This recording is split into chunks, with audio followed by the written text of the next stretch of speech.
Here we go. Perfect. All right.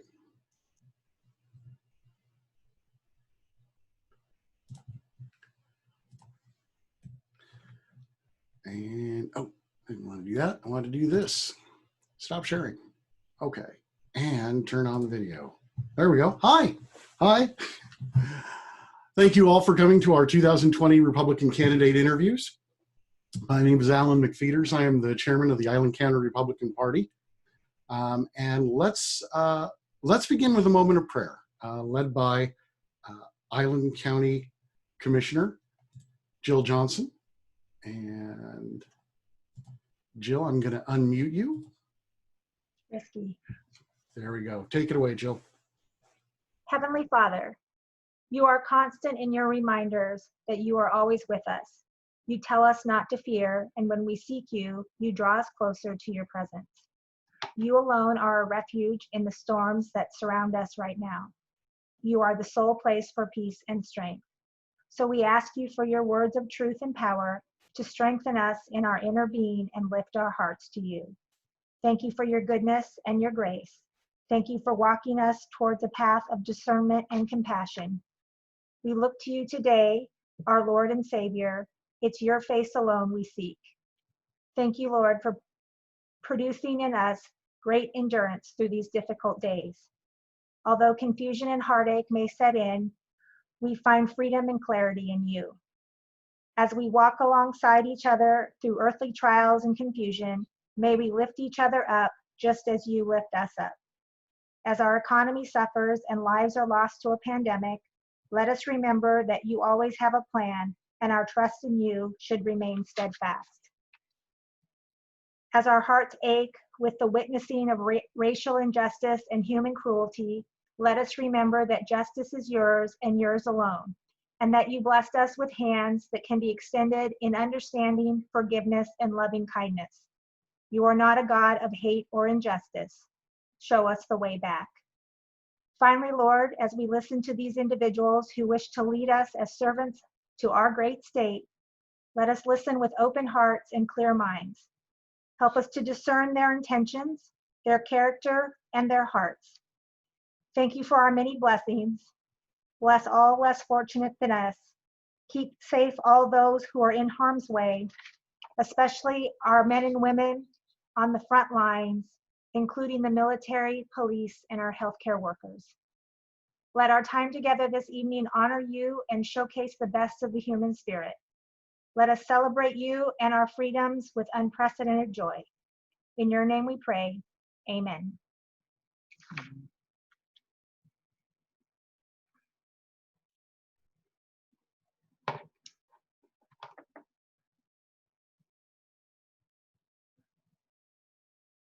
I can't hear her. Could you hear me?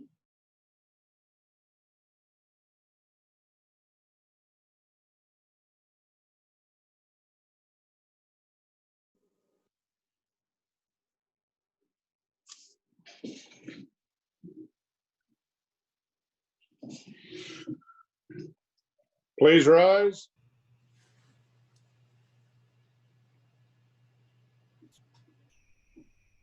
I pledge allegiance to the flag of the United States of America and to the republic for which it stands, one nation, under God, indivisible, with liberty and justice for all. Thank you very much, Senator. You may all be seated. Okay. So this event, I'm going to turn off my screen sharing. This event was originally conceived to be our 2020 Lincoln Day dinner and auction. And because of the coronavirus outbreak, we first had to postpone and then to cancel that event. But we felt that it was important to bring this group of gubernatorial candidates to you to discuss their backgrounds, their campaigns, and the issues that are facing Washington citizens. Now, as this was originally our main fundraising event for the year, we've prepared some opportunities for you to make donations to the Island County Republican Party if you feel so inclined. Over the course of the evening, we will show you some websites where you can contribute in the name of your favorite candidate. We can kind of gauge your support for them. And we will announce the results of that at the end of the evening. All of the proceeds from these donations will go to our efforts to elect good Republican candidates in Island County and in the 10th Legislative District. Tonight, we're presenting these candidates a little bit differently than some of the other forums and debates that have been held. You can think of this as a late night talk show. Each one is going to come on, they'll give a little 5-minute monologue, talk about their campaign, and then we'll have about a 15-minute conversation. Some of the questions are mine, some come from members of the Allen County Republican Party, and some of them have been sent to us by some of you. We hope that we will find that this format gives you a little more insight into who these men are and what they want to accomplish as our next governor. Now, let's see. But first,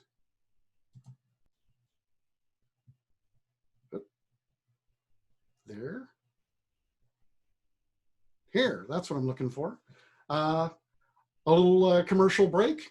Join the Allen County Republican Party, especially those of you, we've got 102 people who are connected to the meeting right now. We actually have had well over 300 sign up, and many from all over the state, from here to Colville, to Benton City, Dallasport.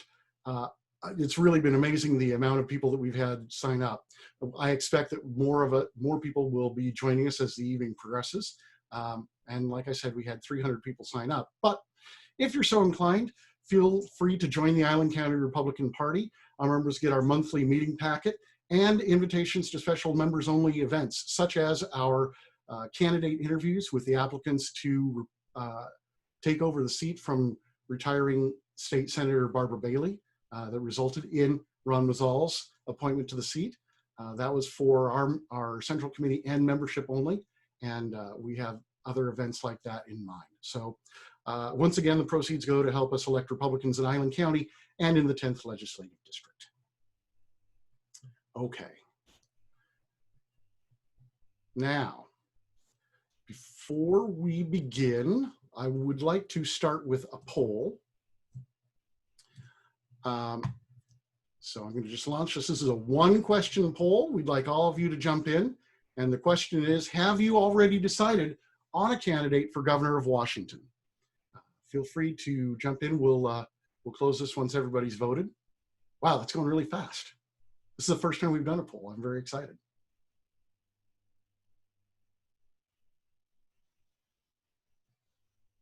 Looks like 3/4 of you have voted already. That's fantastic.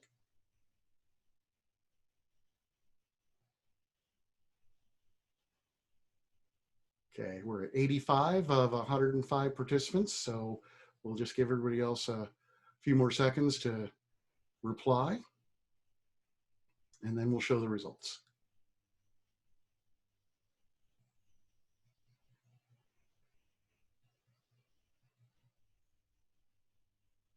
'89, '90.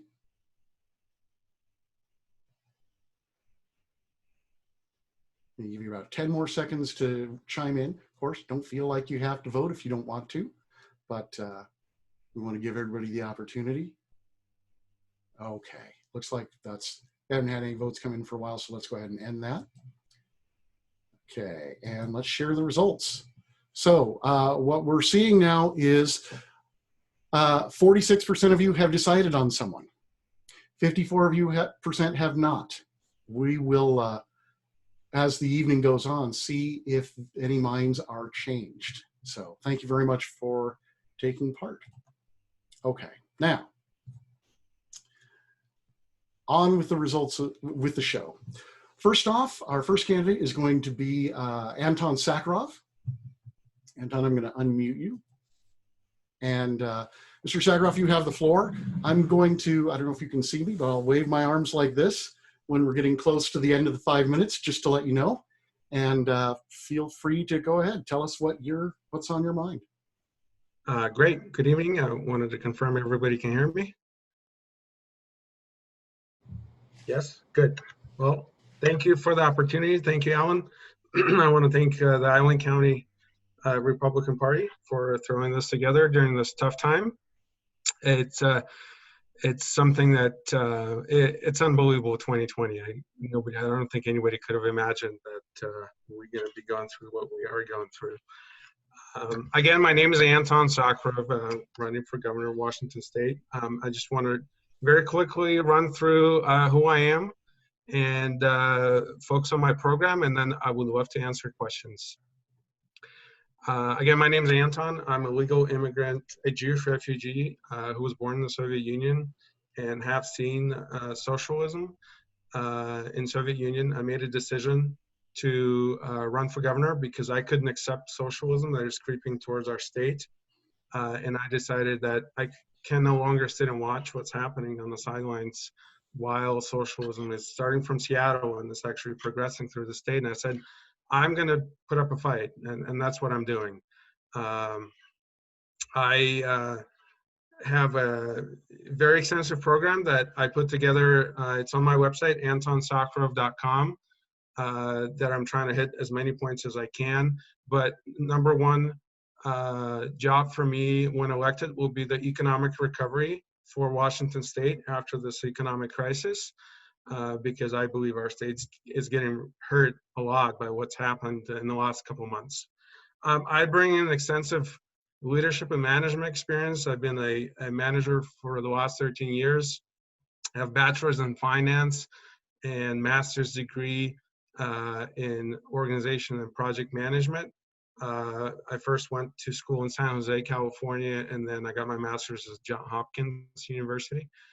I believe the governor really in our state should be a professional manager, someone who knows how to manage projects, budgets, people.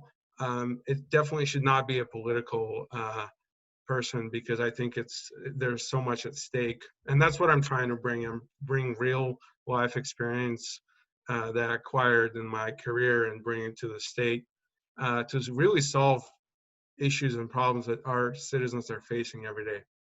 I'm planning to tackle top three areas as governor. Number one is reducing taxes and regulation. I want to reduce taxes for all of us, and that includes elimination of taxes such as deaths and estate recovery taxes. I also want to make sure that there will be no state income tax when I'm elected, and it could be named in different forms, but essentially we're taxed enough here, and there's no way we need another tax for sure. I think we have a spending problem. I also want to cut regulations. I believe our small business that are being hurt right now is overregulated. In fact, I can speak from experience. My wife is a hairdresser. She needs to get 5 different permits and approvals and licenses just to practice to cut hair, which she couldn't do until just this week. For the last 3 months, and it's hurting all the businesses across our state. So I think we need to cut regulations to make sure that small businesses are actually thriving, which is the core economic driver for our state. So I really hope to kick off the growth and spur the growth in small business. I also want to hold state elected officials and state employees accountable for the projects and budgets that they're working on. You know, if they're over budget or they're actually over schedule, they need to be held responsible just like they would be if they were working for a private company. And I don't see that today at all. I see, we're constantly going over budget, we're asking for more money, we're constantly late on the project, and that's unacceptable to me as a professional project program manager. This is what I want to bring to our state to make sure that we're actually living within our means and delivering on promises.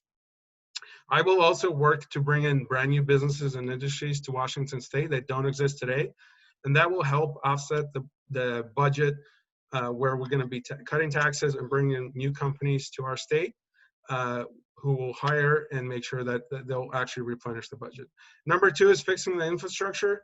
Our roads are crumbling, our bridges are falling apart, our schools are in horrible condition, and it's time that we rebuild the infrastructure. So I fully intend to work with Trump administration to rebuild the infrastructure in Washington State. There's many areas outside of the top 3 counties that are being hurt by the lack of infrastructure funding.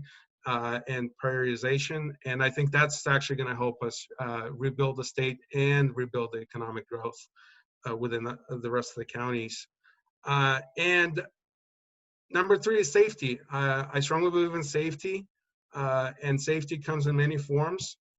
I want every single citizen and tourist in Washington state to be safe 24/7, no matter where they are, which means I want to tackle the drug, the crime, and the homelessness issues that our state is facing. And I see the way, so it looks like 5 minutes are up, which is great because I just wrapped up my top 3 areas, and I'll have to move to Q&A. Perfect. Great. Anton, one of the great things about Zoom is that we can meet from wherever we are. Where are you this evening? I'm in Sammamish. Okay. And that's where you live? Yes. Outstanding. Great. Good to be home, I'm sure. I think that your backstory as an immigrant from the Soviet Union is fascinating. And I'd like you to tell us a little more about that. Did you move out of the Soviet Union into America? You broke up. I don't know if everybody else heard. I'm sorry. Let me try that again. At what age did you emigrate from the Soviet Union to America? So we actually arrived to the United States on the day I turned 12 years old. 12 years old. Okay.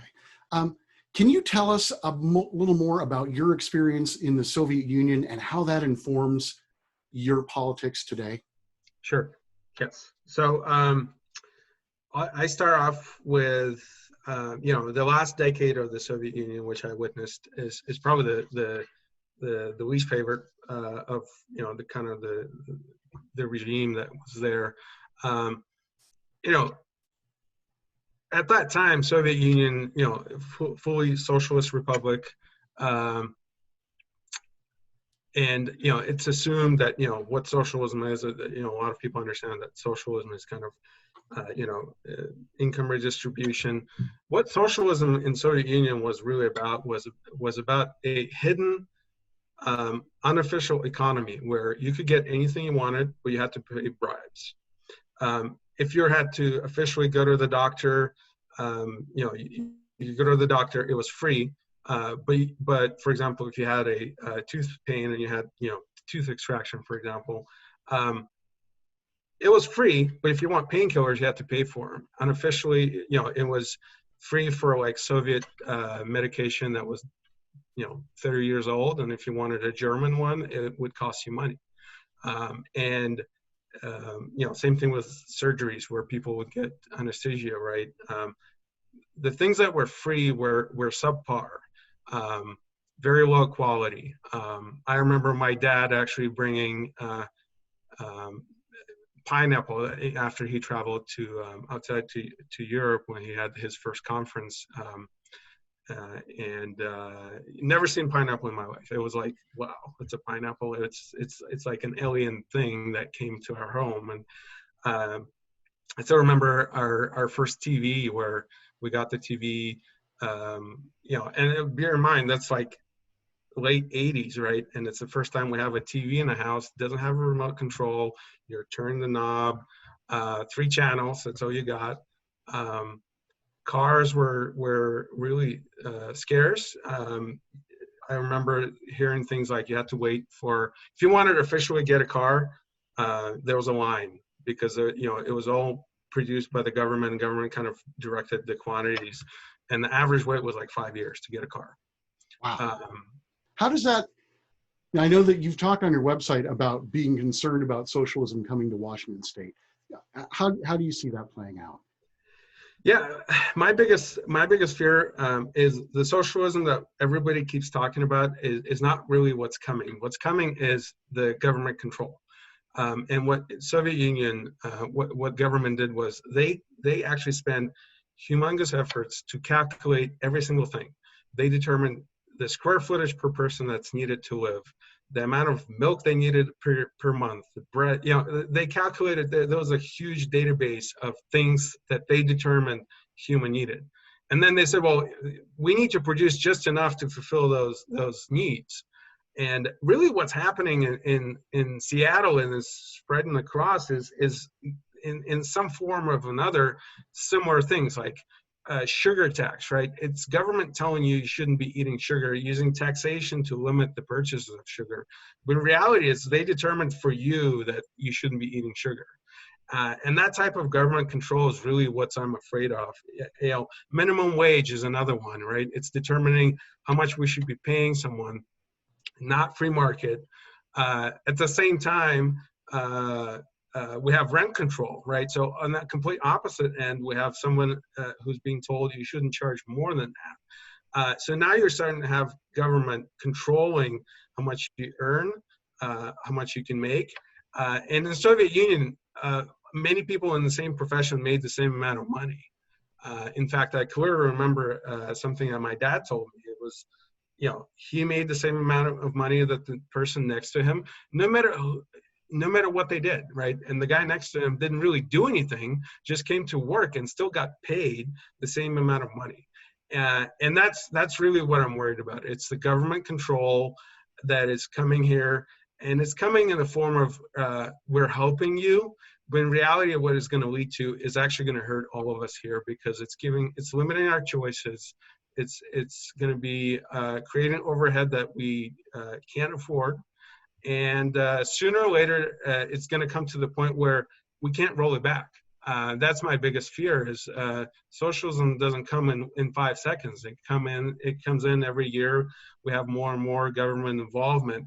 And then it would get to the point where we can't roll it back. We're stuck with it. Wow. Yeah, well, certainly we can see some of that coming. Another thing that I wanted to ask you about is you're a technical program manager in your day job. And I don't know if a lot of people know what that means exactly, but it's an unusual field to enter politics from. So maybe it'd be worthwhile if you take a minute or two and tell us about what you do and how you think that gives you advantages in being the governor of Washington State. Great. Very good question. And first, I wanted to send a message. I'm not doing this for me. I'm doing it for the citizens of Washington State, because I clearly see that whatever we've been doing hasn't worked for 35 years. And I'm a person that just can't sit and watch what's happening and just ignore it. So I'm you know, the fact that I'm putting my good paying career on the side and really doing this is because I deeply care where we're going to end up, and deeply care where my kids are going to grow up. But in terms of, you know, my career as a program project manager in IT, I've managed many different types of projects. In fact, a couple of years ago, I worked at a company that worked on a positive train control system that was mandated by the Congress that is actually implementing the safety controls for all of our trains. So I was part of a team that actually worked on that type of project, you know, where the trains can actually stop on their own when something happens. And I worked at different other organizations here in our state in California, you know, managing large and small teams of software developers, designers who are producing software to be used by either other companies or by consumers. And you know, to me, that role is it's a you know, I wear multiple hats every day, right? It's not just here's a schedule, right? It's figuring out all the issues that can go wrong. It's identifying roadblocks before they happen. It's identifying resources. It's making sure that we're within the budget. And finally, I think what my role really brings is in tech, my number one customer is the actual customer who uses software, right? And no matter what happens, if the customer is not happy, I did a bad job. And I want to bring that same mindset as a governor to Washington State, because if people are not happy, if people are not thriving, I'm doing a bad job. The government's doing a bad job, because the government is working for the people. And I want to bring that in as well as actually improving the IT infrastructure of our government. I want to get our government to the point where you can get all your services online 24/7, no matter where you live in the state. And that will actually be very efficient. save time and money. And it, with the current crisis that we ran into, where millions of dollars been stolen by the from the unemployment agency, is a great example that our IT is not capable of actually handling the services. It's not secure. It's not checking for fraudulent data. If you hear all those stories where people are waiting weeks to get a call back, it can instantly be done if we revive that technological software. And given that we have top companies in our state, it's unacceptable that we have such a decaying system. That's absolutely true. We have so much tech knowledge here. We should be able to apply that a little better. One kind of question, and I'm going to ask everybody this. There's been some questions in the chat about when the primary is. That would be August 4th. It looks likely that one of the 5 of you is going to make it out of this primary. If it's not you, I know your plan is for it to be you, but if it's not you, how hard can we count on you to campaign for whoever makes it out of the primary? And would you take a job in their administration if it was offered?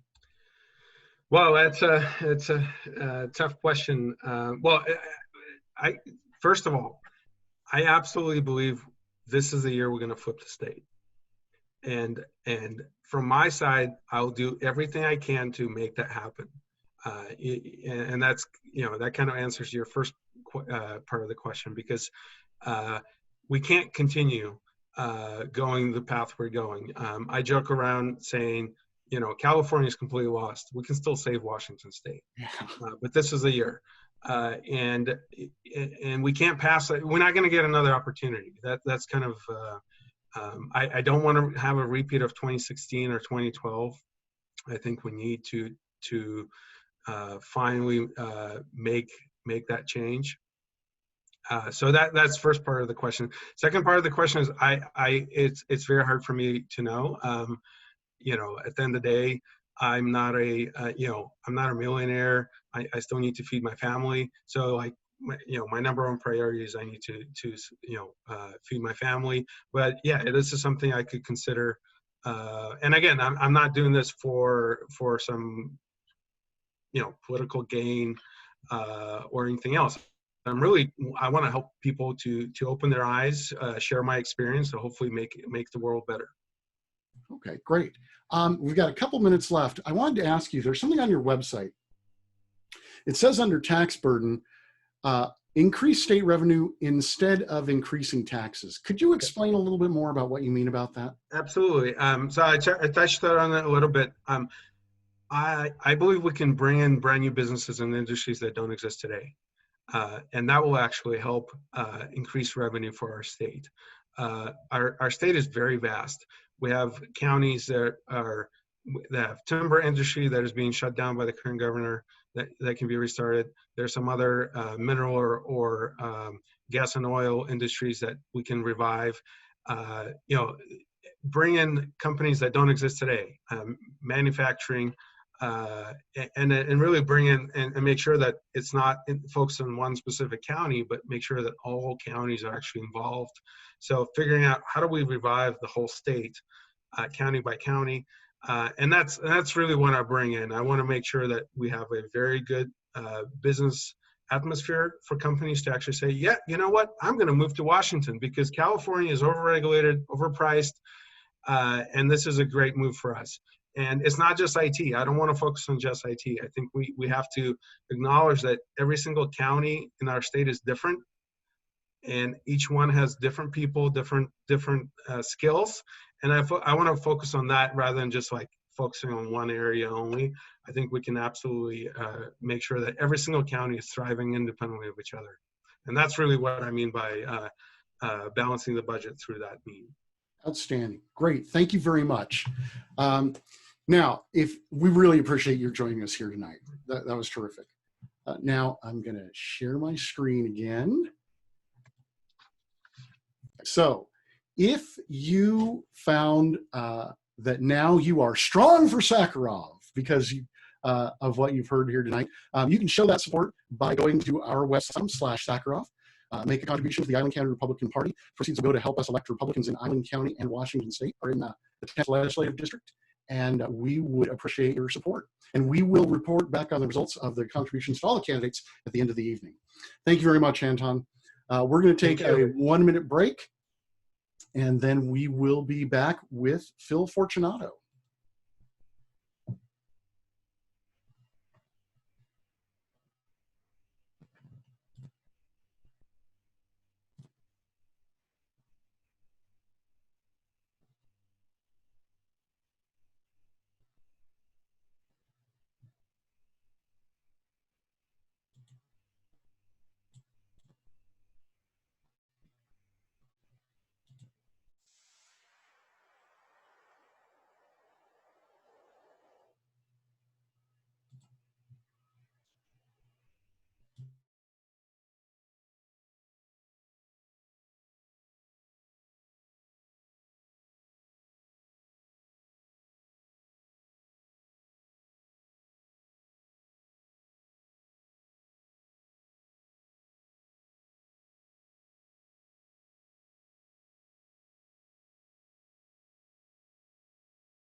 And we're back.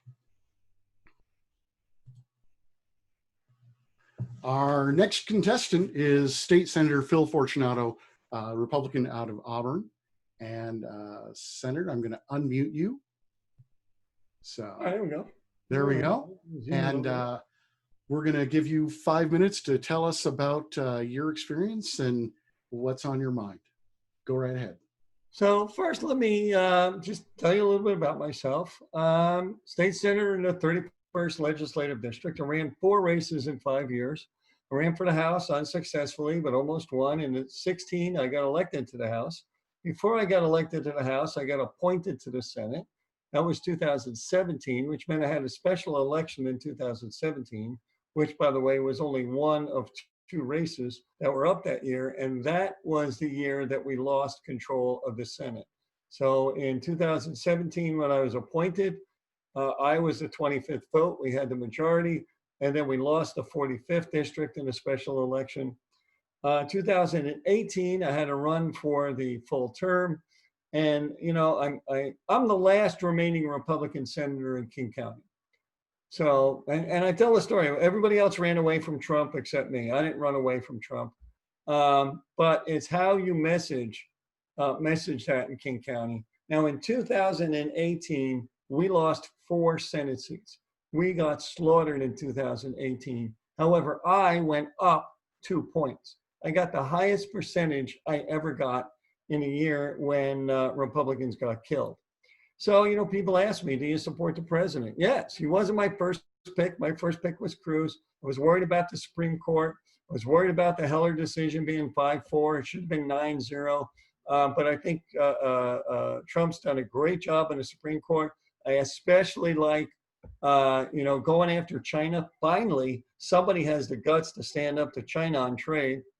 You know, are you pro-life? I'm one of only 2 senators that received the Pro-Life Hero Award. I got the Friend of the Farm Bureau Award from for my farm votes for Senator of the Year from the Citizens Alliance for Property Rights for protecting your property rights.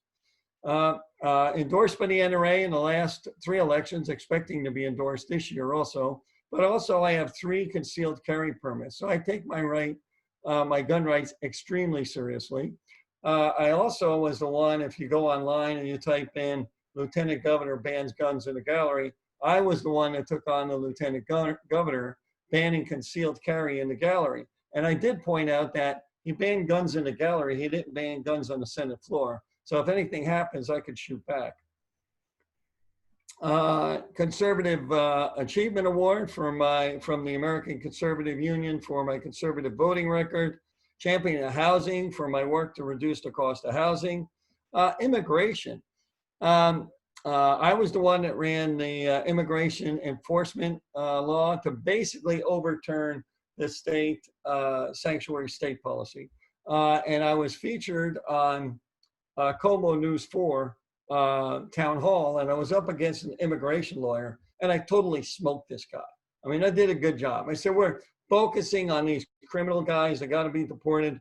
If you want some entertainment, it was in December of 19. So if you go on Como News 4, you can dig that up. You know, I'm the only one that's in this race that you don't have to ask me, what are you going to do? I said, I've been burned by rhinos before. You know, you vote for the guy and then he turns out to be a rhino. You don't have to wonder about that. You don't have to say, what is this guy going to do? Because you could simply go and check and say, what did he already do? What kind of bills did he run? What's his voting record? And, you know, I ran a parents' rights bill, for example, that would have countered the K-12 sex ed. Immigration reform, transportation funding. I've been fighting to fund transportation. I ran the same bill 22 years ago or 20 years ago when I got elected to the House from the 47th district, and fund transportation with the existing sales tax on the sale of motor vehicles, put that into the gas tax account. Now you have an inflation-linked funding source. You know, that solves the problem. You know, of course, abortion bills. My first bill in the Senate deregulated took 22 pages of state law off the books. You know, many times, you know, you're looking at Eastern Washington and we talk about the influence of King County. I said, I ran the bill to separate Seattle from King County. School vouchers, term limits for governor. I said, here I am a senator. You know how many people I get to appoint? One, my aide. That's the only guy I get to appoint. The governor gets to appoint 1,500 people, including, by the way, Superior Court and Supreme Court judges.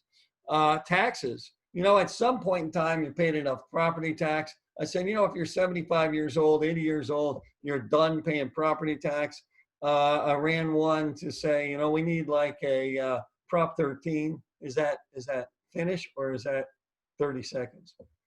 So you kind of came to a halt there. Sorry, I didn't mean to derail you, but let's go ahead and get to the question. All right, well, just we'll back up a little bit. $30 car tabs. I took the initiative and I ran it as a bill. And I said, if it gets overturned while we're in the session, we could then amend it to fix whatever the court said. When that wasn't apparent, I just ran $30 car tabs as a clean $30 car tab bill, nothing else.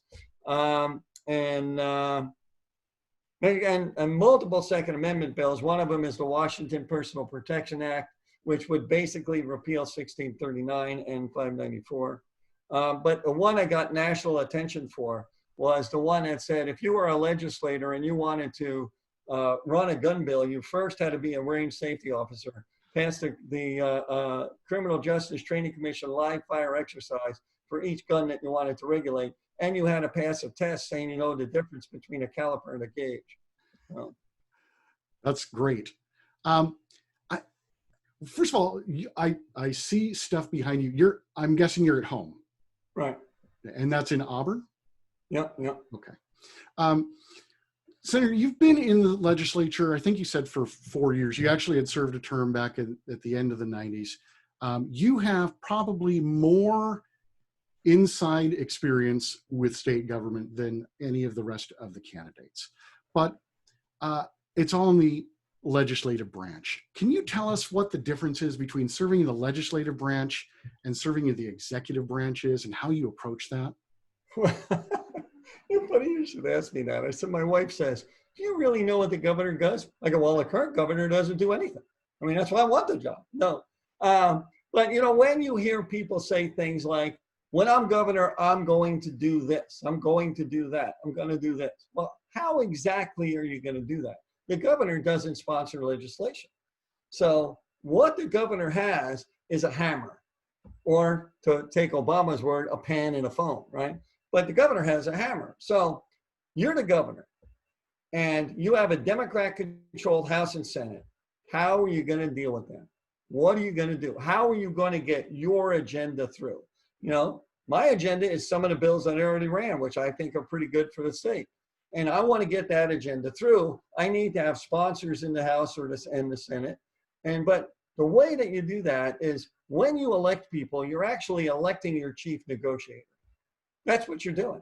You know, Senator Mazzell, he is your chief negotiator. His job is to spend your money and make your laws and get the best deal he can for your district. And he's doing a great job, by the way. But here's how you do it. You say to the Democrats, tell me what you want to do this year. Tell me what bills you want. What do you want? What's your agenda? What do you want to accomplish? And you just go down the list. No, no, no, no. I'll work with you on this. I'll work with you on that. This one looks okay. No, no, yes, yes, no, no, work with you. Now you have a list of things. They know that they could run the bill, but you're going to veto it if it gets there. You're going to work with them on some bill. This one is okay. Okay, so now you have a list of what they want. Okay, here's what I want. If you want to get what you want, this is what I want. And you're not getting anything of what you want unless I get what I want. And that's what it's all about. That's the negotiation that you're going to have to do. So that's what the executive branch does. But the executive branch also has a tremendous amount of power to put pressure on different things. You know, the appointment of the agency heads is probably the biggest, hugest thing. You know, the governor gets to appoint all the agency heads. Well, I mean, look at the debacle of the one in for unemployment now, where $1.5 billion is gone. Oh, we recovered $300 million. Now, you would have thought somebody would have said, gee, I don't know anybody that's on unemployment in the Cayman Islands. I mean, that should have been a little bit of a little hint that something was wrong. But she got the job because she was a major campaign bundler for Inslee. And, you need competent people. And, the advantage I have is you need to know who the players are. And for example, not all the agency heads are bad. Everybody seems to like the Department of Agriculture guy. All the Eastern Washington guys, the farmer guys, the cattle guy, they all like the guy. Well, I'm not going to fire him. I mean, if everybody likes the guy, the people that interact with him seem to think he's competent. But somebody said to me, what's the first thing you're going to do? First thing I'm going to do is I'm going to sign that oath of office and fire the Secretary of Transportation. I go, here's a guy that goes to a national conference and says, there's nothing we can do about congestion. We just have to live with it. So I wrote him a letter and I said, your state agency under state law is responsible to relieve congestion. Now, if you can't do it, get the hell out of the way and let somebody else who can. So, I mean, that's the thing. You could set the pace. You can, I mean, all that regulatory stuff, the newspaper said I had an Ayn Rand-like reflexive opposition to government regulation. I believe the less government does, the better off we are. Everything the government touches turns to manure. The less it touches, the better we are.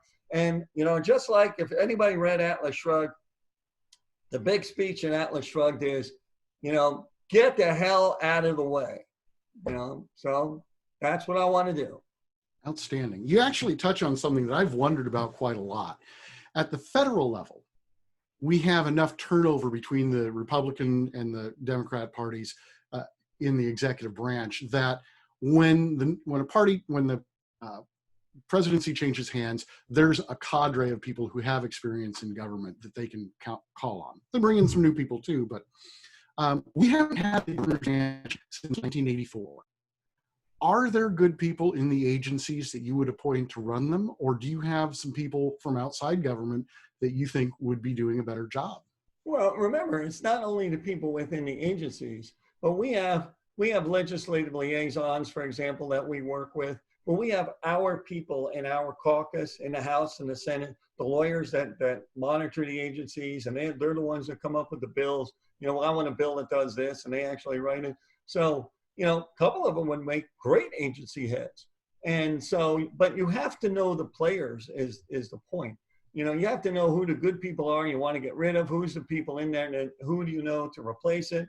The first thing this governor is going to have to do is try to come up with a budget to fill an $8 billion with a $B hole. Now, every week that this guy continues this nonsense of phase 1, 2, 3, 5, whatever the hell he's talking about, is $800 million. Now, as more people open up, it's getting less and less, but it's going to be an $8 to $10 billion hole, 15 to 20%. And how are you going to fill that hole? I said, obviously, you need to cut their state workforce. All right. I've been harping to go into special session since August 2nd.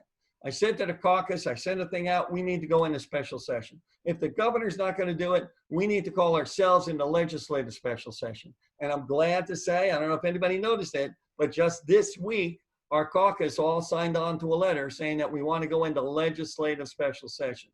All right. Now, the reason we need, now, to be honest with you, I don't think it's ever going to happen, because if it looked like it was going to happen, the governor would call his own special session, because it would be a total embarrassment. It would be the first time in state history that the legislature would have done this. And obviously it would have made them look bad. But the point is, state employees are getting a 3% raise in July 1.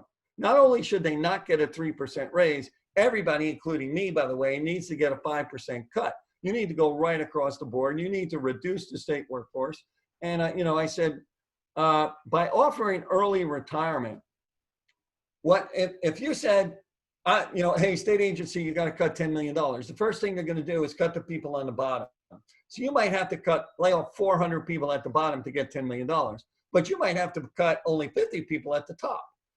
These are the highest paid guys. And if they're near retirement, they're not doing anything anyway.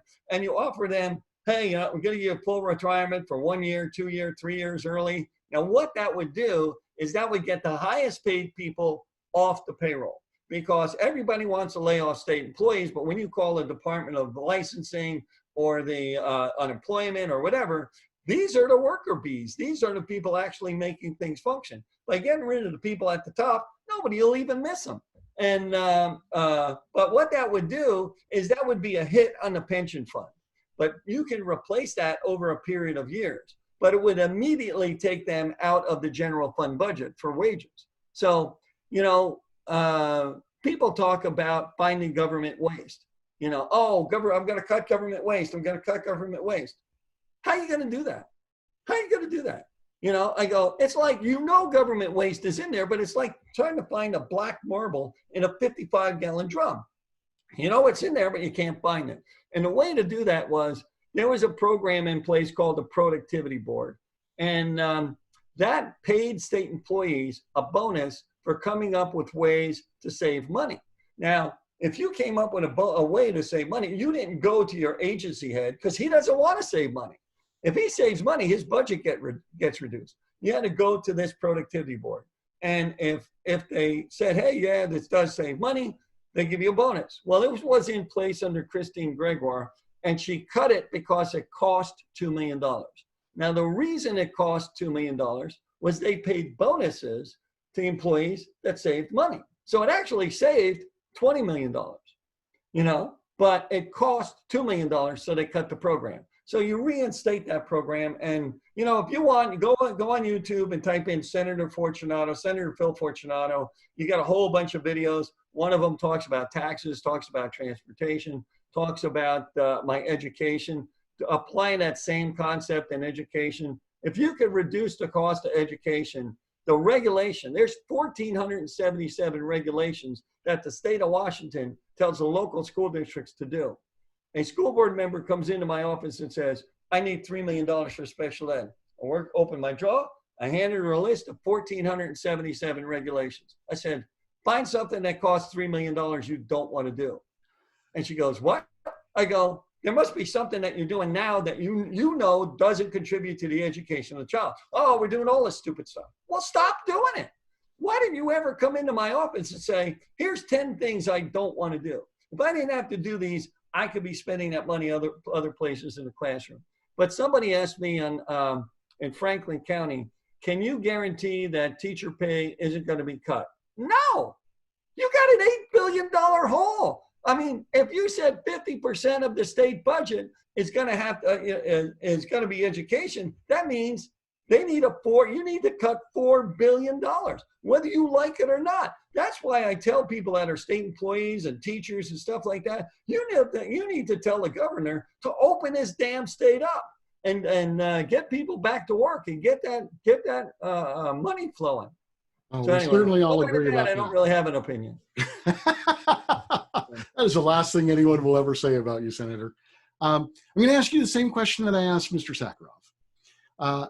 It's likely that only one of the 5 of you is going to make it out of the primary. If it's not you, how much can we count on you to campaign for whoever it is from August to November? Well, obviously, the object is to get a Republican in there. I mean, we get a Republican in there, we can work with him, we can do stuff. It doesn't matter who it is. I mean, I think I'm the best guy because I got not only the legislative experience, but the practical experience. I've been a contractor for 40 years. I'm a Clean Water Act compliance expert. And I can tell you, I train people to be in compliance with the Clean Water Act. And they go, you guys. I go, hey, I'm not telling you I believe all this crap. I'm just telling you what you need to do to be in compliance. But you can be in compliance. You can improve the environment. I said, an example is, they're worried about stormwater management on construction sites, which is what I do. Okay. So for $328, I could do a good job and I could reduce the problem and I could actually benefit the environment for $328. They want to go, not from there, they want to go to $2,500 per house. And the worst case scenario, the Department of Ecology, $5,000 a house. So when you buy a house, it's costing the builder $5,000. But the environmental benefit is infinitesimal. I mean, there's so many zeros in front of it, it doesn't make sense. Why would you spend all this extra money to get a tiny little improvement? Now, for $328, I get a massive improvement, right? Well, if you went from that to $1,200, you get maybe a little bit more, but it's negligible. I got 3 little jars on my desk that showed the turbidity standards, and I said most people would drink this. 100 turbidity units, for example, is like 2 drops of milk in a glass of water. You drink that, right? But if that's the limit, that's $2,500 per house. Well, anyway.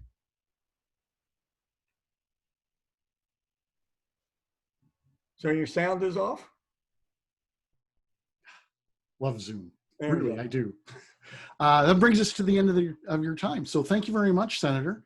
Okay, I would like to finish up with this. Okay, shoot. It's been 115 years since we had a bearded governor, and that's too long. Time to end that. And I see Gary there. Gary's a prime reason why Gary needs to be voting for me right now. Great. Thank you very much, Senator. Now, if Senator Fortunato has convinced you, show your support for Senator with a donation to the Island County Republican Party at islandcountygop.com/Fortunato. And once again, you can say, I'm a Phil fan with that donation, and that will help us to elect Republican candidates in Island County and 10th Legislative District. Thank you very much, Senator. We are going to take a 1-minute break, and we will be back.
And we're back. Actually, before I go on, I'm going to unmute Mr. Sakharov. Anton, are you still with us? Yes. We've had a number of questions. Do you have any objections to us uploading this video and sharing it via YouTube? And no, absolutely not. Great, thank you. And Senator Fortunato, same question for you. Would you mind if we share this video over the internet after this after we're done? No, that's fine. Okay, great, thank you. Okay, now our next contestant is Tim Eyman. And one of the problems with the coronavirus lockdown has been the way it has scrambled all of our plans. One way that we're seeing that tonight is with Tim Eyman. Tim had an irreconcilable schedule conflict tonight, but fortunately, we were able to spend a little time with Tim yesterday, And we recorded this interview with him. So I'm going to put on this, and we'll pick up right afterwards. So let me make sure that I'm sharing this screen, including the sound. And go.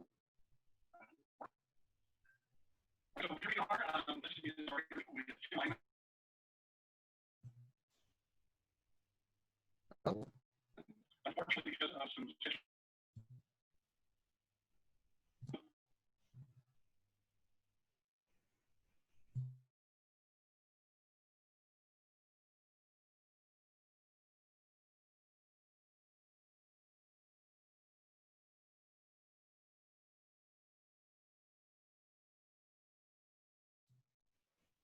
Technical difficulties. I hate this. All right, let's give this another try.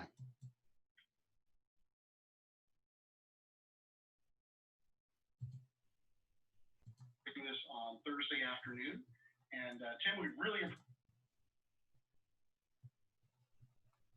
appreciate that you're taking the time out of your, I'm sure, very busy campaign day to spend a little time with us and talk about the campaign. We're going to open with a 5-minute opening statement and anything that you want us to know about you as a candidate. Timer starts right now. Go.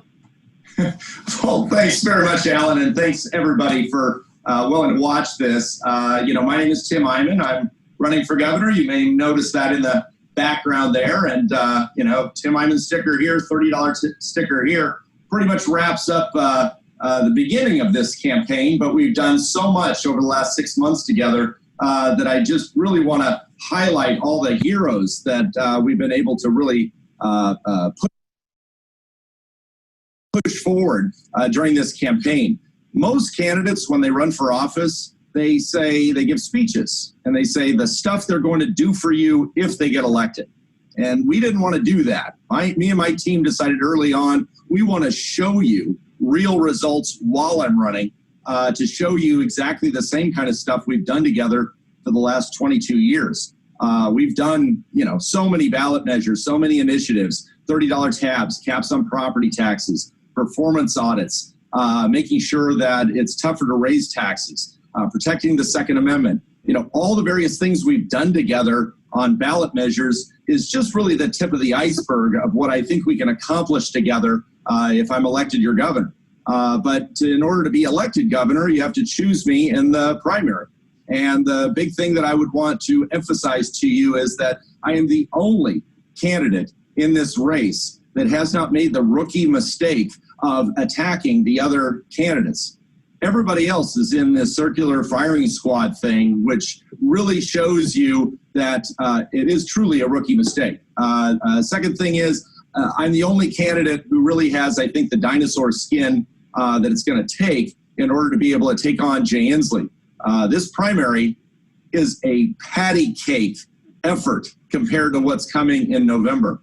And I have done 17 statewide initiative campaigns, and every one of them was about me.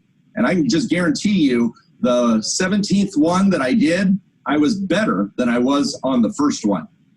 Doing statewide campaigns is extraordinarily difficult. And I think that because of those 17 years of experience, it's made me battle tested. It's made me vetted. I'm clearly somebody that the voters have gotten to know over the years. And the thing that I am extremely proud of is that I go to these events and be able to point out to people like Dan and Shirley from Pasco on Tuesday, they've saved $14,000 in lower car tabs from our efforts together over the last 20 years. There was a guy named Jim that I met, had saved $20,000 in lower car tabs. There isn't a single other candidate in this race that you can really go to and say, what have you already done for me as you're running for office? They're all saying what they'll do in the future. We've actually, all of us together, have collectively been able to do some extraordinary things over the last 22 years. And as governor, I want to make sure that I continue that track record. But in the last 6 months, I wanted to make sure that I showed you the stuff that I would fight for.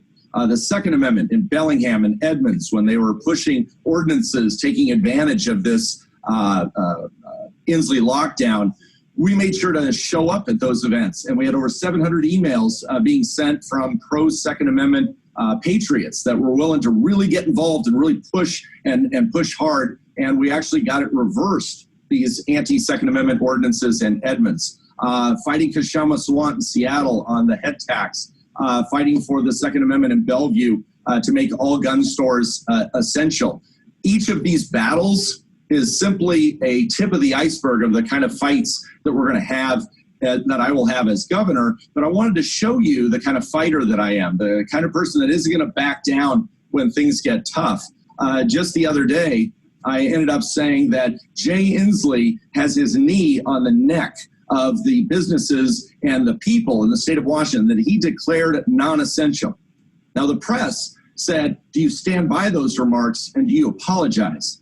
I can guarantee you over the last 35 years, we've had candidates that would say, oh, the media is attacking me. I better back off. I better apologize. And I went all in and said, no, we're talking about people committing suicide right now, people that aren't getting medical treatments that are going to be shortening their lives. I've heard about couples that own businesses where the husband has taken his own life in order to make sure that his wife is taken care of because their business was destroyed. And the only way that he was going to be able to take care of that person was by taking his own life and using insurance. So these are the things I'm fighting for. I'm pro-life, pro-Second Amendment, and I'm just so proud to be here and fight the good fight with you guys. And if you give me the chance in August, I will give you a run against Jay Inslee that you'll cheer for. Thanks, Tim. Let's take off on some of what you just said there. You said in the forum I watched about a month ago that your work on initiatives has been like a 20-year internship for running for governor. And I think there's some merit in that. But it's kind of like this soundbite from the movie Joe versus the Volcano. Dan Day is in the background. He's on the phone arguing with somebody, and he's saying, I know he can get the job, but can he do the job? Let's talk about maybe whether you can do the job. Mm-hmm. Some of what we're going to talk about is about that, or what you will do if you're on the job. One thing I've always wanted to ask you, your initiatives on taxes have always focused on reducing the amount of our money that Olympia takes away. It feels like you have sort of a starve the beast philosophy, but there are some other sides to that equation. One is the spending side. If you are able to dramatically reduce tax revenues, what spending would you reduce or eliminate in order to keep the budget in balance? Well, I really appreciate that question. We've obviously done a lot of initiatives on a lot of topics. We put the initiative, the original one, that limited affirmative action. We want to have everyone treated equally. The government shouldn't be playing favorites here. We've done initiatives on limiting tolls and making sure that we end up having greater accountability when it comes to education. But what would I do? I would have to spend 4 years cleaning up the mess that Jay Inslee just created in the last 6 months. Over the last 8 years, he has raised taxes 30 different times, despite promising to veto any tax increase. And instead, he ended up raising them 30 times, $50 billion. That has set us up for an absolute crash in revenue by throwing this massive, massive monkey wrench into our state's economy. And now we're looking at, instead of $53 billion over the next several years, it may very well be as low as $40 billion because of what he ended up doing. So the limit on spending is automatic. The question is, are we going to be able to have somebody who's going to have the guts to actually veto any tax increase any Democrat legislature would send their way? And I would like to think over the last 22 years, I've proven that I would use existing revenues more effectively. I would adopt the approach that Dino Rossi and Gary Locke adopted in 2003 called priorities of government, where you take the existing revenue, spend the money on the most important high priority programs, and only the lower priority programs are cut. So it's a matter of how much money you have and then prioritizing using those existing revenue. Unfortunately, down in Olympia, what they say is, how much spending do we want to do? And then they come up with the revenue to do it. I think what you start with is the revenue. And then once you know that, you just make sure that the spending fits that amount.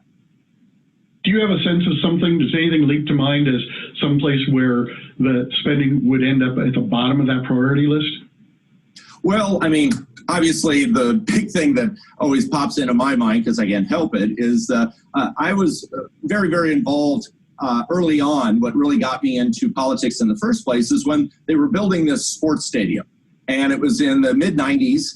They ended up saying it was a threat to the public health and safety. that we have to overrule what the voters just got through voting on, saying that we didn't want it, and they ended up building it anyway. It's $400 or $500 million.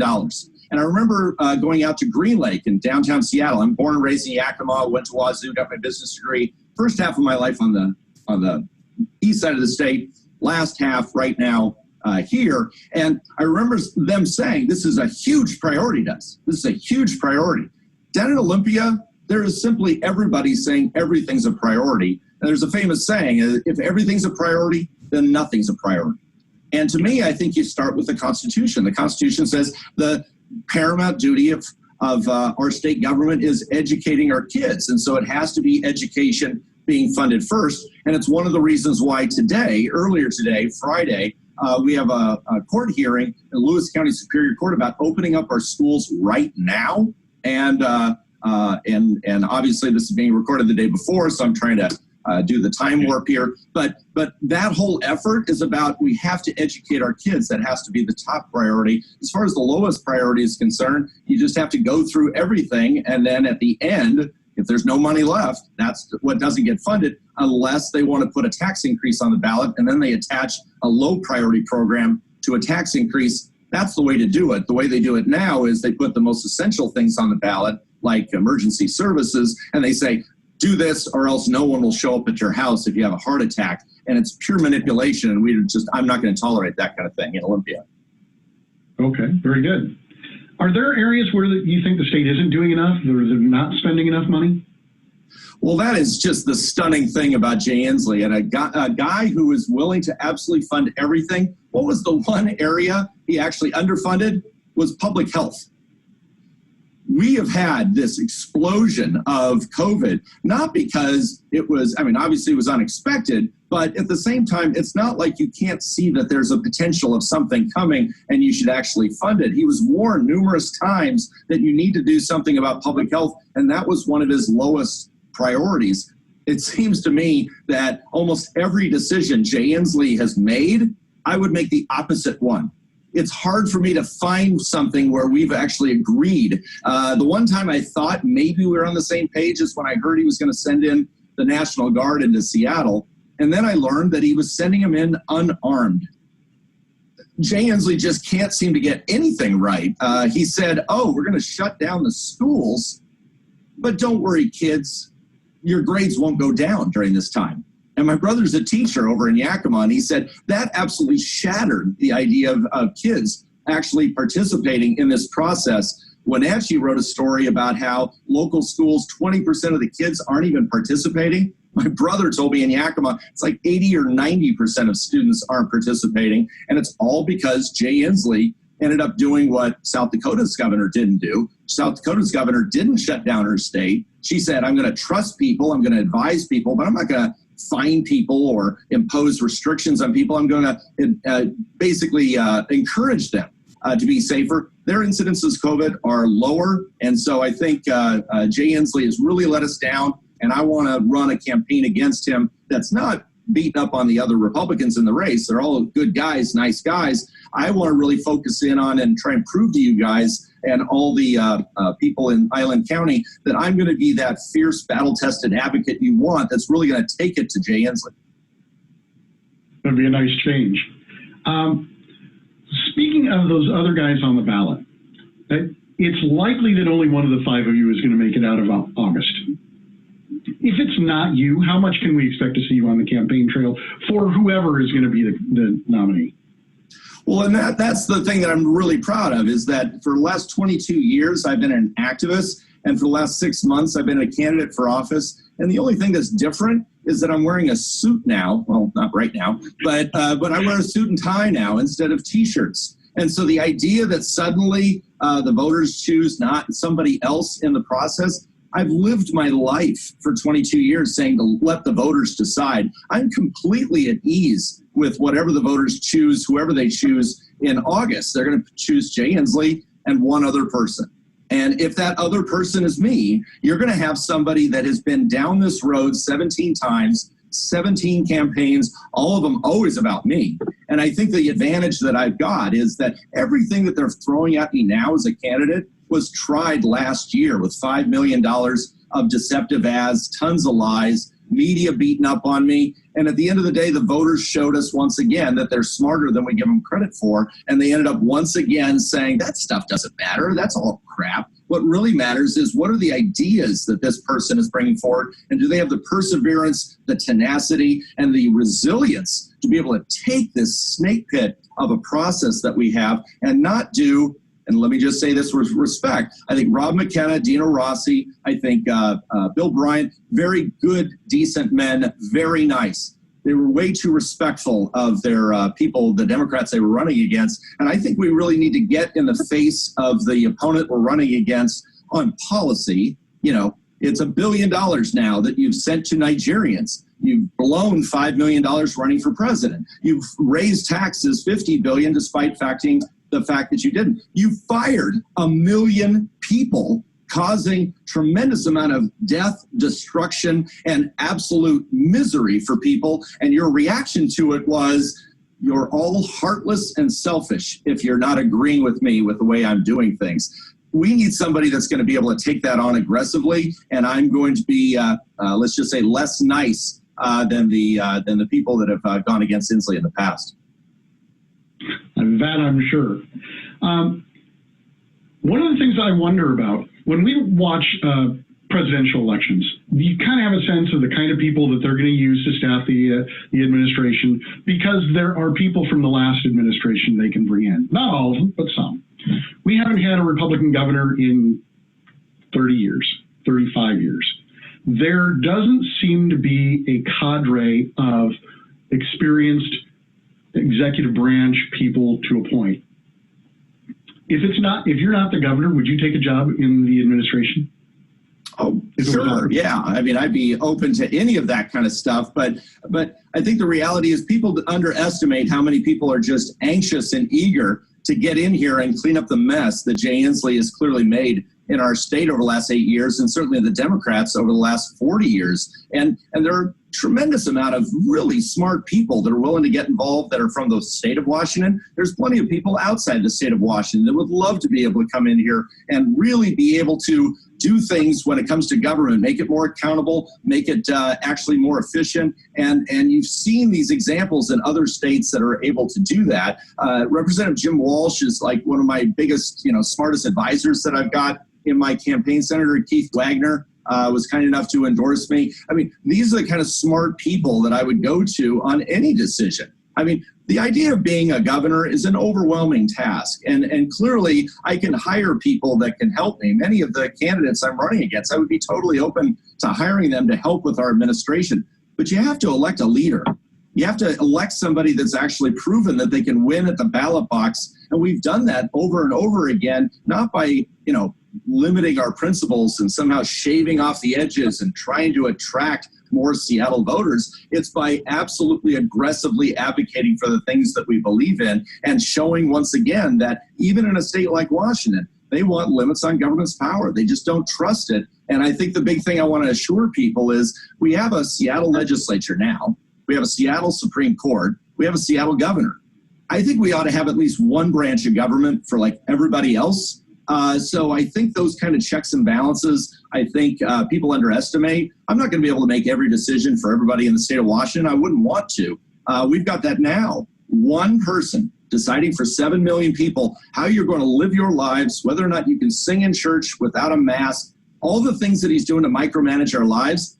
I trust people, and I'm certainly going to trust 7 million people that they're adults and they can actually defend them, advocate for themselves much better than any government ever could. Okay, very good.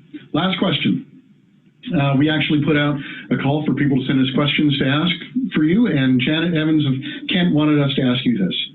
What is your favorite political accomplishment so far? Ask me which of my kids is my favorite. It's just as mean. Because honestly, every one of these initiatives, I feel like it is my child. I mean, $30 tabs. I mean, come on. This is an initiative that the voters have voted for 3 times. And the tug of war that it's taken us to be able to get to this stage where we not only overcame $5 million worth of threats, lies, and scare tactics, and the opponent saying, Eyman took a chair. Eyman's got campaign finance problems. He's really bad. You don't want to vote for that stuff because he's bad. To be able to overcome that and show that the voters care more about ideas than they do about that kind of garbage, I would say the $30 tabs initiative and, elect me governor, and you're going to pay $30 for car tabs and not a penny more. But we have passed it in November. A King County judge upheld the initiative. It has now been ruled constitutional. It's still on hold while it's on appeal. But on June 30th, the state Supreme Court is going to be deciding that issue. But you want to have somebody that shows that level of perseverance, what they're willing to fight for $30 tabs in 1999, 2002, 2006, 2016, 17, 18, 19, and now.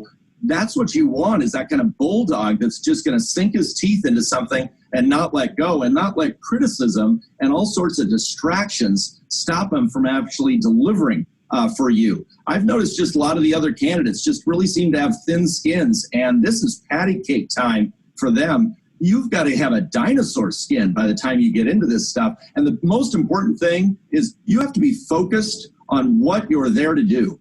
And what I'm there to do is to beat Jay Inslee by highlighting to people everything about him that he's done wrong. He'll do a fine job pointing out all my flaws. I don't need to spend any time defending myself because I haven't done that for 22 years. And I think I've shown that the voters can sift through the crap and they know what's real and what's not. And they know that Jay Inslee, he's the guy that fired you. He's the guy that blew $1 billion to Nigerian princes. We all know that Jay Inslee has failed as our governor. I just need to be able to be there to be able to highlight all the areas. And that's probably my greatest challenge as a candidate, is not standing up to Jay Inslee, is trying to pick those issues where the voters are the most upset about. Because as far as I'm concerned, there's probably about a list of about 50 where he's really held us down. Yeah. Well, that was... couldn't agree with you more. Very much appreciate your taking the time today. Where are you today, by the way? Well, it's really kind of neat. Tonight, just the reason for the conflict, I wanted to make sure that people knew. Marlon Jensen, one of my favorite people in the world, I've known her for 22 years, adores me, set up an event. And of course, that was being set up with one part of my team. And then another part of my team was working with you on this event. And unfortunately, they just ended up conflicting. And so I'm so grateful, Alan, you were willing to allow me to do this. I'm going to be coming up to Island County and doing some meet and greets up there. We're already scheduling that right now. But, I've lived all over the state. I've traveled all over the state over the last 22 years. And, I think I'll be right at home in government housing down in Olympia if you elect me governor. Great. All right. Thank you so much, Tim. Good luck. Thank you.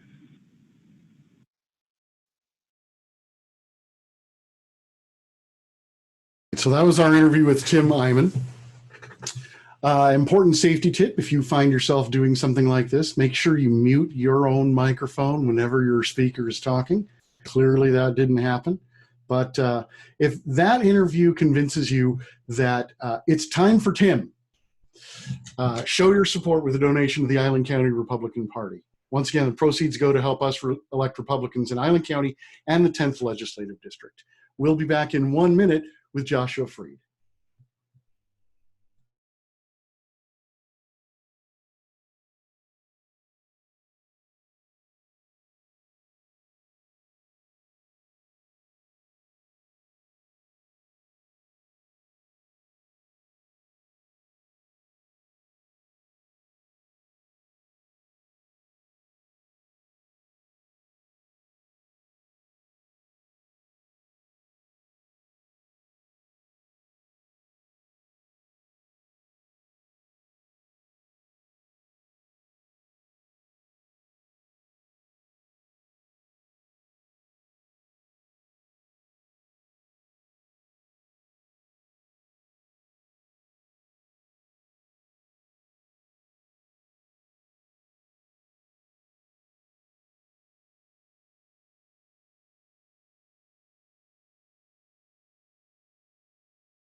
And we're back.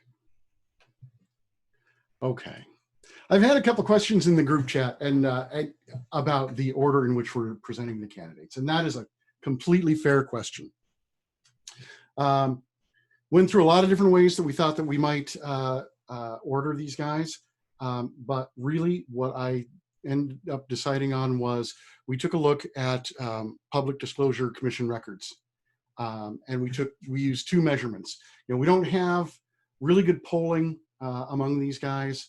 So as a proxy, we took a look at the PDC information, and this is a combination of the number of contributions each person has gotten and the amount of contributions each person has gotten. And we use both those factors to set up this order. That was a fair question. And thank you for asking that in the group chat.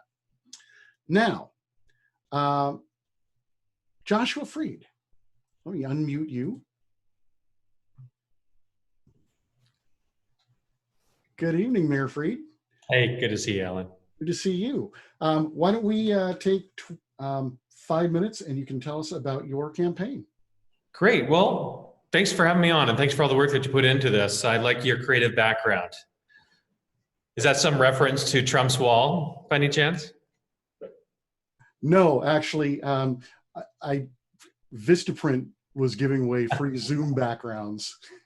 And I like this one because I could use the ICRP logo in it. You did a good job with it. Well, good evening, everyone. It's nice to see each person on Zoom. It's nice also to know that we're all starting to get out. We're starting to move into different phases across the state. I just got back from a 39 county tour over 14 days and had just the most incredible time with my team, having meetings in people's homes or vineyards or orchards, or meeting in parks, or even meeting in the parking lots as well. But what I'm hearing crystal clear from each person across the state is they're ready for a new governor. They're seeing this governor has clearly overreached his constitutional bounds here, and it's time for us to take back our state. He's running for a third term. He just got back from running for president, a failed attempt where he got an asterisk of support. And now he is saying that on his third term, he's going to fulfill all these promises that he wants to keep to all those voters in Washington state. We clearly know the decision that he has made has put us in a very difficult position in Washington state. We have the highest unemployment rate in the nation. It's over 30%. Literally, businesses I've seen and visited across my 39 county tour are dying in Washington state today.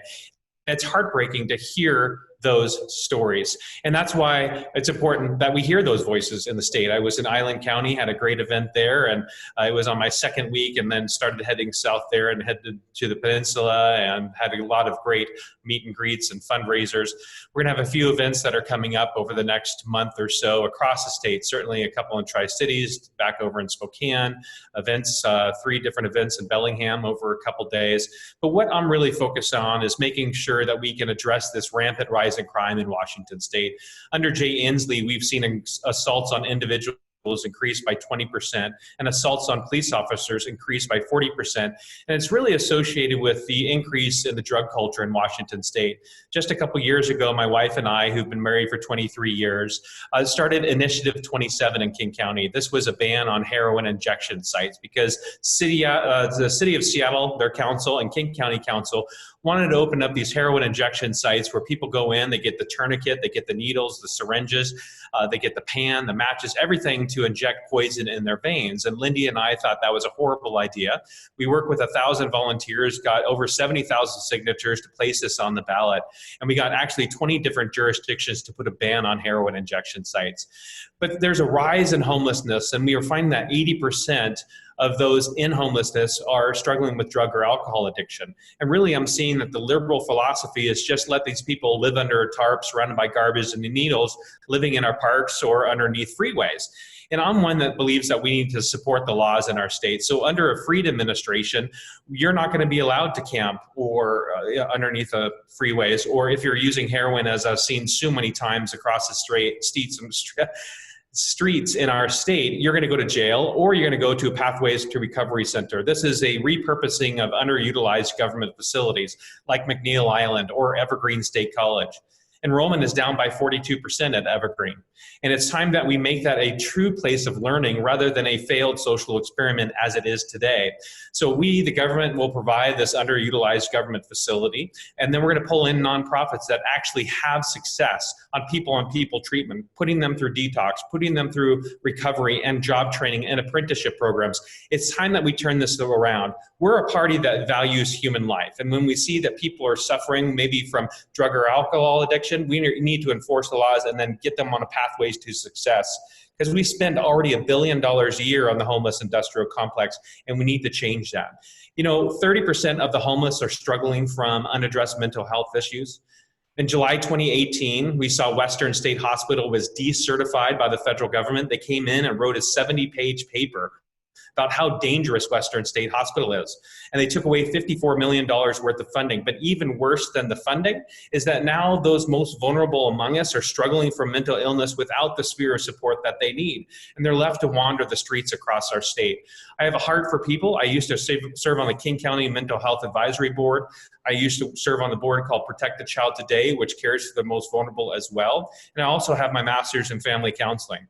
I used to actually counsel all the kids in King County that would start fires. So kind of interesting to understand what's happening in mental illness. We need to fix our system right now because we are absolutely failing people who desperately need the help. But a lot of different issues that we need to focus on in this campaign, and maybe I can address more of them during the question time. So Alan? Great, thank you. I am greatly amused at the idea of using Evergreen State College in that way. Absolutely. Where are you tonight? I'm in my boardroom at my office. My home is in Bothell. I've been a Bothell resident for 47 years, besides living in Egypt for 4 years and Pakistan for 3 years. My dad worked for the USAID and actually helped set up refugee camps across the world, but one in Pakistan for 1.5 million refugees that left Afghanistan during the war with Russia. It was a fascinating upbringing.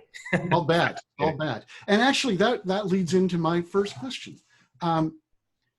You've talked a lot about some of the good works that you've done, both here tonight in other forums and on your website. Sure. Drilling wells in Kenya and building homes for earthquake survivors in the Philippines. It seems like you have found plenty of good ways to serve your fellow man. Why run for governor? Why? Because what I'm seeing right now is I'm seeing the failure of the current governor all around us. As I've traveled the state, being in Spokane, being in Yakima, and seeing people looking dazed and confused, living on the streets across our state, to me it's a call. And it's truly caring and loving for your neighbor. We all know the parable of the Good Samaritan, that many people just walk past the problem. I personally feel called, because of my personal faith in Christ, that we need to make a difference. And as I run for governor, and then as I serve for governor, I will not be taking a salary. I'll be donating that to a nonprofit or homeless shelter or drug rehab facility, because far too many people enrich themselves off their special connections in Olympia, or enrich themselves off of the initiative process. It's time that we have a true servant leader in Olympia. I'm ready to do that. And thankfully, my wife and I and my 5 kids, we're all on board to make sure that we serve our state. We've been serving in the Philippines for 21 years with the International Deaf Education Association. We've been serving in the Philippines, we've been serving in Kenya as well, drilling wells there for the Maasai tribe. And also we helped start health centers, served in Amsterdam, and lead annual trips to Israel as well. So we are just a family that is dedicated to those of you who are online, who have my personal faith as well, but the Great Commission, Matthew 28 and Acts 1:8, to go therefore into the world and share the good news of Christ. That is outstanding. I recently completed a term on the Oak Harbor City Planning Commission, and I know that you have a background in city government. Yeah. So it seemed like one of the things that we could talk about that I think would be interesting is, I'm sure you saw this in municipal government. There is a tremendous amount of effort spent chasing grants and loans from the state and the federal government. What can you do as governor to rectify this sort of imbalance of power between the state and the local governments? That's interesting, because I served on Bothell City Council for 12 years, and I got the opportunity to serve as mayor during the largest revitalization of a downtown in Washington state. We had $450 million worth of private investment. And the great opportunity for that leadership was to be able to pull the community together. We painted a vision for the city, and collectively I helped Republicans, independents, and Green Greens all come to the table to work on that common vision. That's the same thing I want to do for Washington State. Washington State has so much division. There's so much misunderstanding that happens from one person to the next. And certainly I believe in local control. I mean, think about, it makes me lead into a little bit more education. I believe that we need parental educational choice. Right now, of 294 school districts in the state, we saw the legislature go at 2:08 in the morning and pass comprehensive sex education. And they mandated at 2:08 in the morning that all 294 school districts shall compromise the minds of these young innocent kids. Remember the disclaimer at the bottom of the screen said content of explicit material? And now they're mandating from one office that every school district has to teach kindergarten, first grade, second grade, third grade, compromising these young innocent minds. And then of course they're moving to let Planned Parenthood be in the middle schools as a health provider, and then letting 13-year-old girls get abortions without parents knowing it. The Democrats, the socialists believe in dictator type control from the top. We as Republicans understand the importance of having local control, whether it's on the school board or a city council, as I was for a period of time. We are called to step forward and influence. That's how I got started in politics 25 years ago. I became a PCO in the Republican Party in the 1st Legislative District. I was an area chair, a vice chair, and then chairman for the 1st Legislative District Republicans. I've been a Republican my whole life, but certainly extremely active for the last 25 years in the party. I did not know that. Were you the chair for the King County side or the Snohomish County side of the 1st? Both. We're one of the only, it's very unique. We are on both sides, King and Snohomish. But I live in King County, so okay. I do it. Fair enough. Mary Jo Mazik, one of our supporters here in Oak Harbor, asked me to ask you this question. So Jay Inslee signed ESSB 5497, which makes Washington a sanctuary state for illegal immigrants. How would you deal with that law? Immediately remove it. We had a group from the University of Washington that came and wanted to make Bothell a sanctuary city. And I said, no, we need to make sure that people are honored and safe and we have an inclusive city. Christians are the most persecuted group in the world, without doubt. And so I said, we need to stop hate. We need to have more inclusion, more understanding. And so we did not pass that sanctuary state or city. I believe that Jay Inslee making us the sanctuary state has not just made us less safe, it's made it more dangerous, where now we've actually become a hotbed for the sex trade. That means 18-year-old boys and girls and average age 12-year-old boys and girls in Washington State are in the sex trade. Who's the leading agency to address the sex trade? ICE. So when we have a violent sexual predator in jail, we don't even report it to ICE. We're compromising the most innocent around by putting a sanctuary state status in process. I would take that away, clearly. I'm one that believes that we need to protect the innocent. We're seeing so many people being put in a dangerous position. I mean, Referendum 90, for instance, I'm a co-sponsor on Referendum 90. My wife and I are lead contributors to that. I feel quite positive that we're going to have the signatures that we need to get that qualified for the ballot in November so we can reverse those damning decisions. And when I become governor, I'm going to work to remove the sanctuary state status. I believe with the state of emergency, we can remove that status because obviously it's put very vulnerable people in an extremely dangerous position in our state. That's certainly true. One of our other, actually one of my esteemed predecessors as the Island County Chair, Sandy Peterson, asked me to ask you this. You live in Bothell.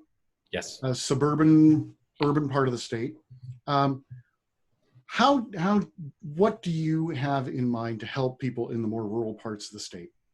Well, it's interesting. My nickname growing up when I did live here in Bothell, my parents, I was born in Kirkland, all 5 of my kids. I have a 21-year-old son, 19-year-old daughter, 16-year-old daughter, and twin boys, so I'm going to leave there at 14.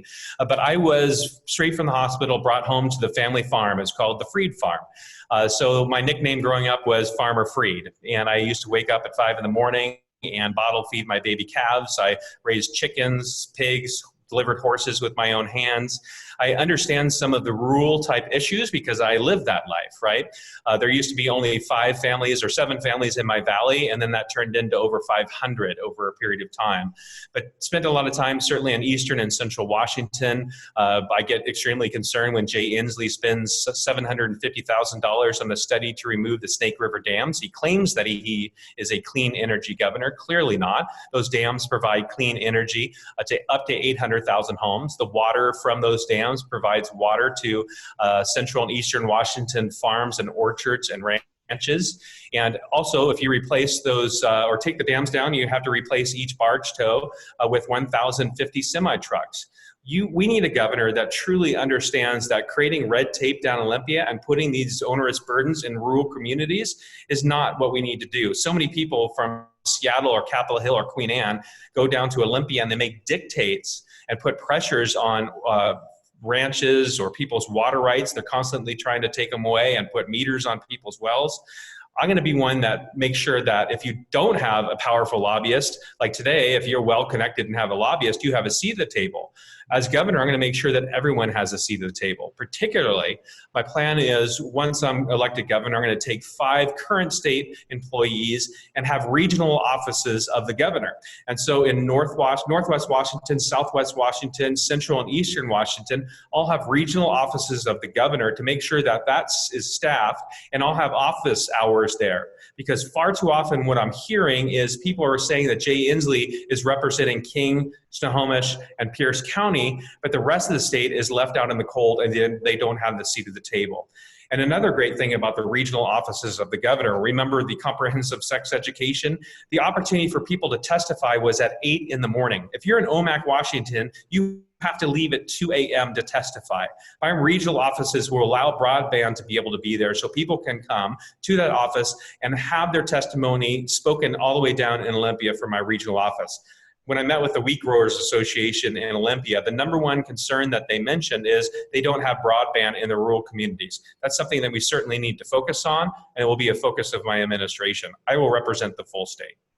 How are you going to put broadband into rural communities? Well, there is a satellite company actually based out of Washington State that is already working on that technology. But certainly it comes to making sure that we have an infrastructure. I know as a city council, we would sign franchise agreements with different providers, certainly like Comcast and the others. So there's ways that you pull in these providers, and it's all through negotiation of contracts. There just has not been a current focus on making that. I know for sure I currently have T-Mobile. Oh my goodness, they have terrible coverage throughout the state. That needs to be fixed. Yes, I agree. Yeah. Let me bring back the question we've asked everybody tonight. There's only one of you probably going to make it out of this August primary. What can we expect to see of you on the campaign trail between August and November, if it's not you? Yeah, I didn't hear the other candidates actually say they would jump behind any candidate. Maybe I missed something throughout that period of time. But I've been dedicated to as a Republican for 25 years. I've worked for multiple campaigns, making sure that they are moving forward and being successful to be elected to the legislature, whether it's the House or the Senate or even local races. And I will continue that efforts to make sure that we are successful as a Republican Party to defeat Jay Inslee in November. We have to be united. I've been attacked by 3 of my opponents most viciously. One of them even 4 to 5 times without apology over the last 2 weeks. We need to make sure that we're shooting all our arrows at Inslee. That is what a true leader would do. And so once we collectively reduce Inslee's strength, then the best of us will get through to take him down. That's what the Republican Party needs to do, is work together collectively to weaken Inslee, and then we will beat him in November. I believe that he's vulnerable. I believe he has a negative 57% approval today. He'll only get 41% of the vote according to most recent polls. Only 1 county of 39 counties supports him today. I am pro-life, quite clearly.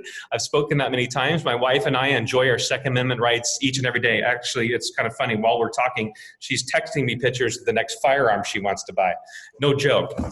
This is my wife of 23 years. She's the most phenomenal woman.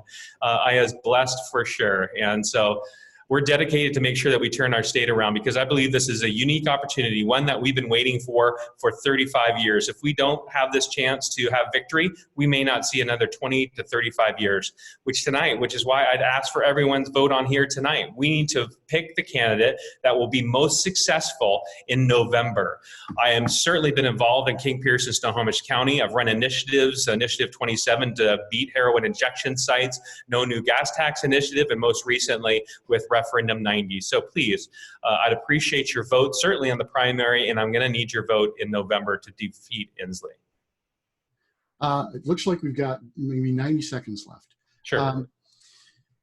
Part of the other question that I asked the other candidates was, would you serve in an administration headed by one of your opponents?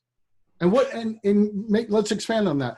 What job do you think you'd be particularly well suited for if you did? I'm best suited for the job of governor. There is no doubt about it. I have a vision. I understand economic recovery, having served on the East Side Chamber of Commerce Legislative Coalition. I served with Puget Sound Regional Council. I certainly understand traffic. I served on the East Side Transportation Partnership, and there I continued to pound my fist as I heard from state agencies, the Department of Transportation or Sound Transit, and I kept on pressing, why don't we have a focus on congestion relief? And actually this year in the legislature, they removed that requirement. We need a governor that understands how to move forward. I've been running my own real estate investment company for 15 years. We have 57,000 pages of regulations that put a pressure on small businesses. I'm going to sunset those regulations every 5 years. We need to have our ability to be able to move forward. Thankfully, we have a president today who's doing a better job representing us than our own governor, who throws lobs when he negotiates with China or he negotiates USMCA. Those are great for Washington State. That depends with $13.5 billion of exports every year on agricultural fruit issues or products. Our governor criticizes where our president moves forward on our behalf. I'm going to be a governor that works with the next administration on the behalf of Washingtonians to make sure that it's Washington first rather than political bickering. So that's why I'd appreciate everybody's vote. And please go to freedforgovernor.com. But tonight, please support this wonderful party. Allen's doing a wonderful job. We need to make sure that we win Island County. When we do, we're going to be victorious in Washington State because of what Allen is doing and what each of you are doing to collectively pull and represent the Republican Party. God bless you all. Great. Thank you so much, Joshua. Thank you. Now, if that sold you, here, we'll do this, share. There. If you're now sold, that you're a friend of Freed, support the Island County Republican Party with a donation. The proceeds go to help us elect Republicans in Island County and the 10th Legislative District. The website is islandcountygop.com/Freed. Thank you very much, Joshua. We'll be back in 1 Thank you, Allen. Onward to a better Washington. You bet.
And we're back.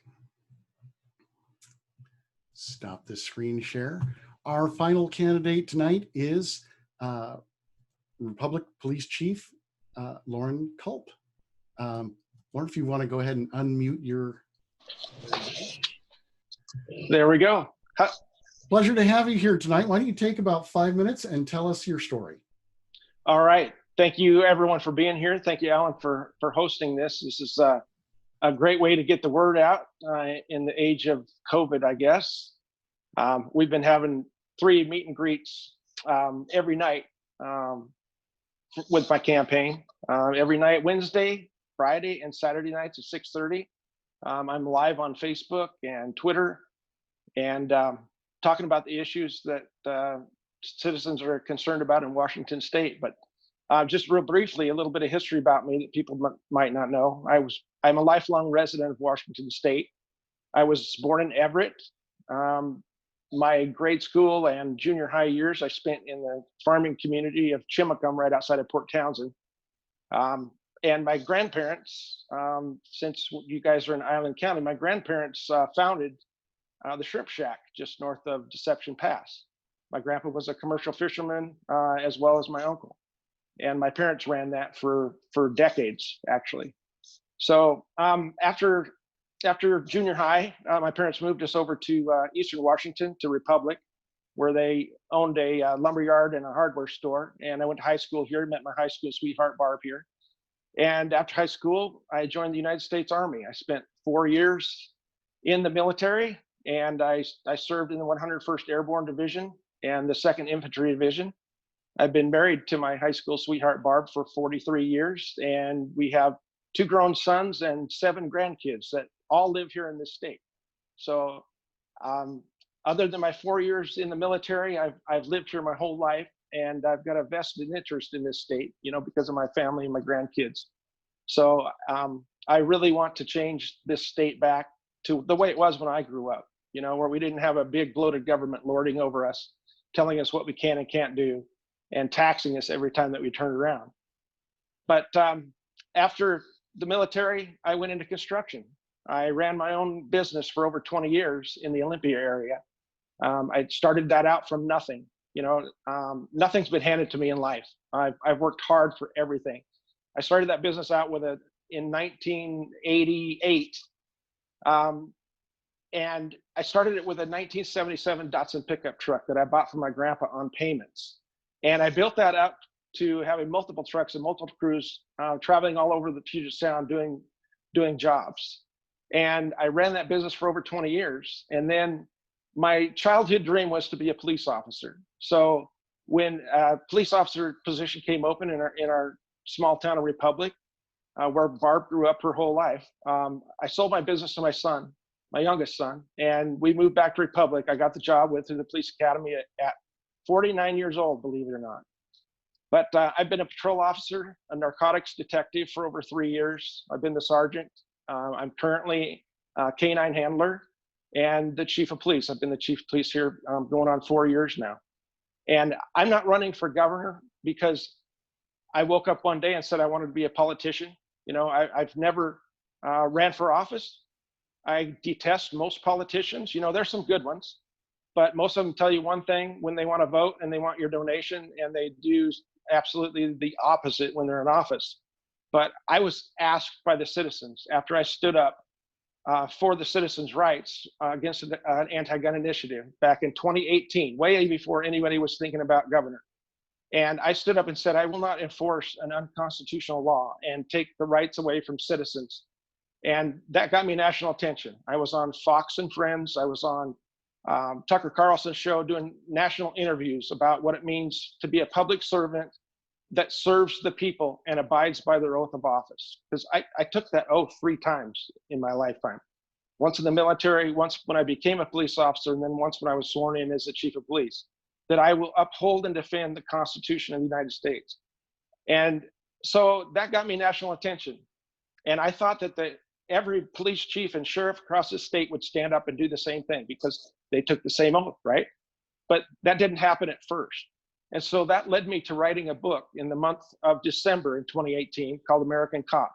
And that was published, went to #1, and I spent the first half of 2019 touring around. I was invited to Lincoln Day dinners with the Republican Party. I was invited to sportsman shows and gun shows to speak about citizens' rights and the responsibilities of our elected public servants.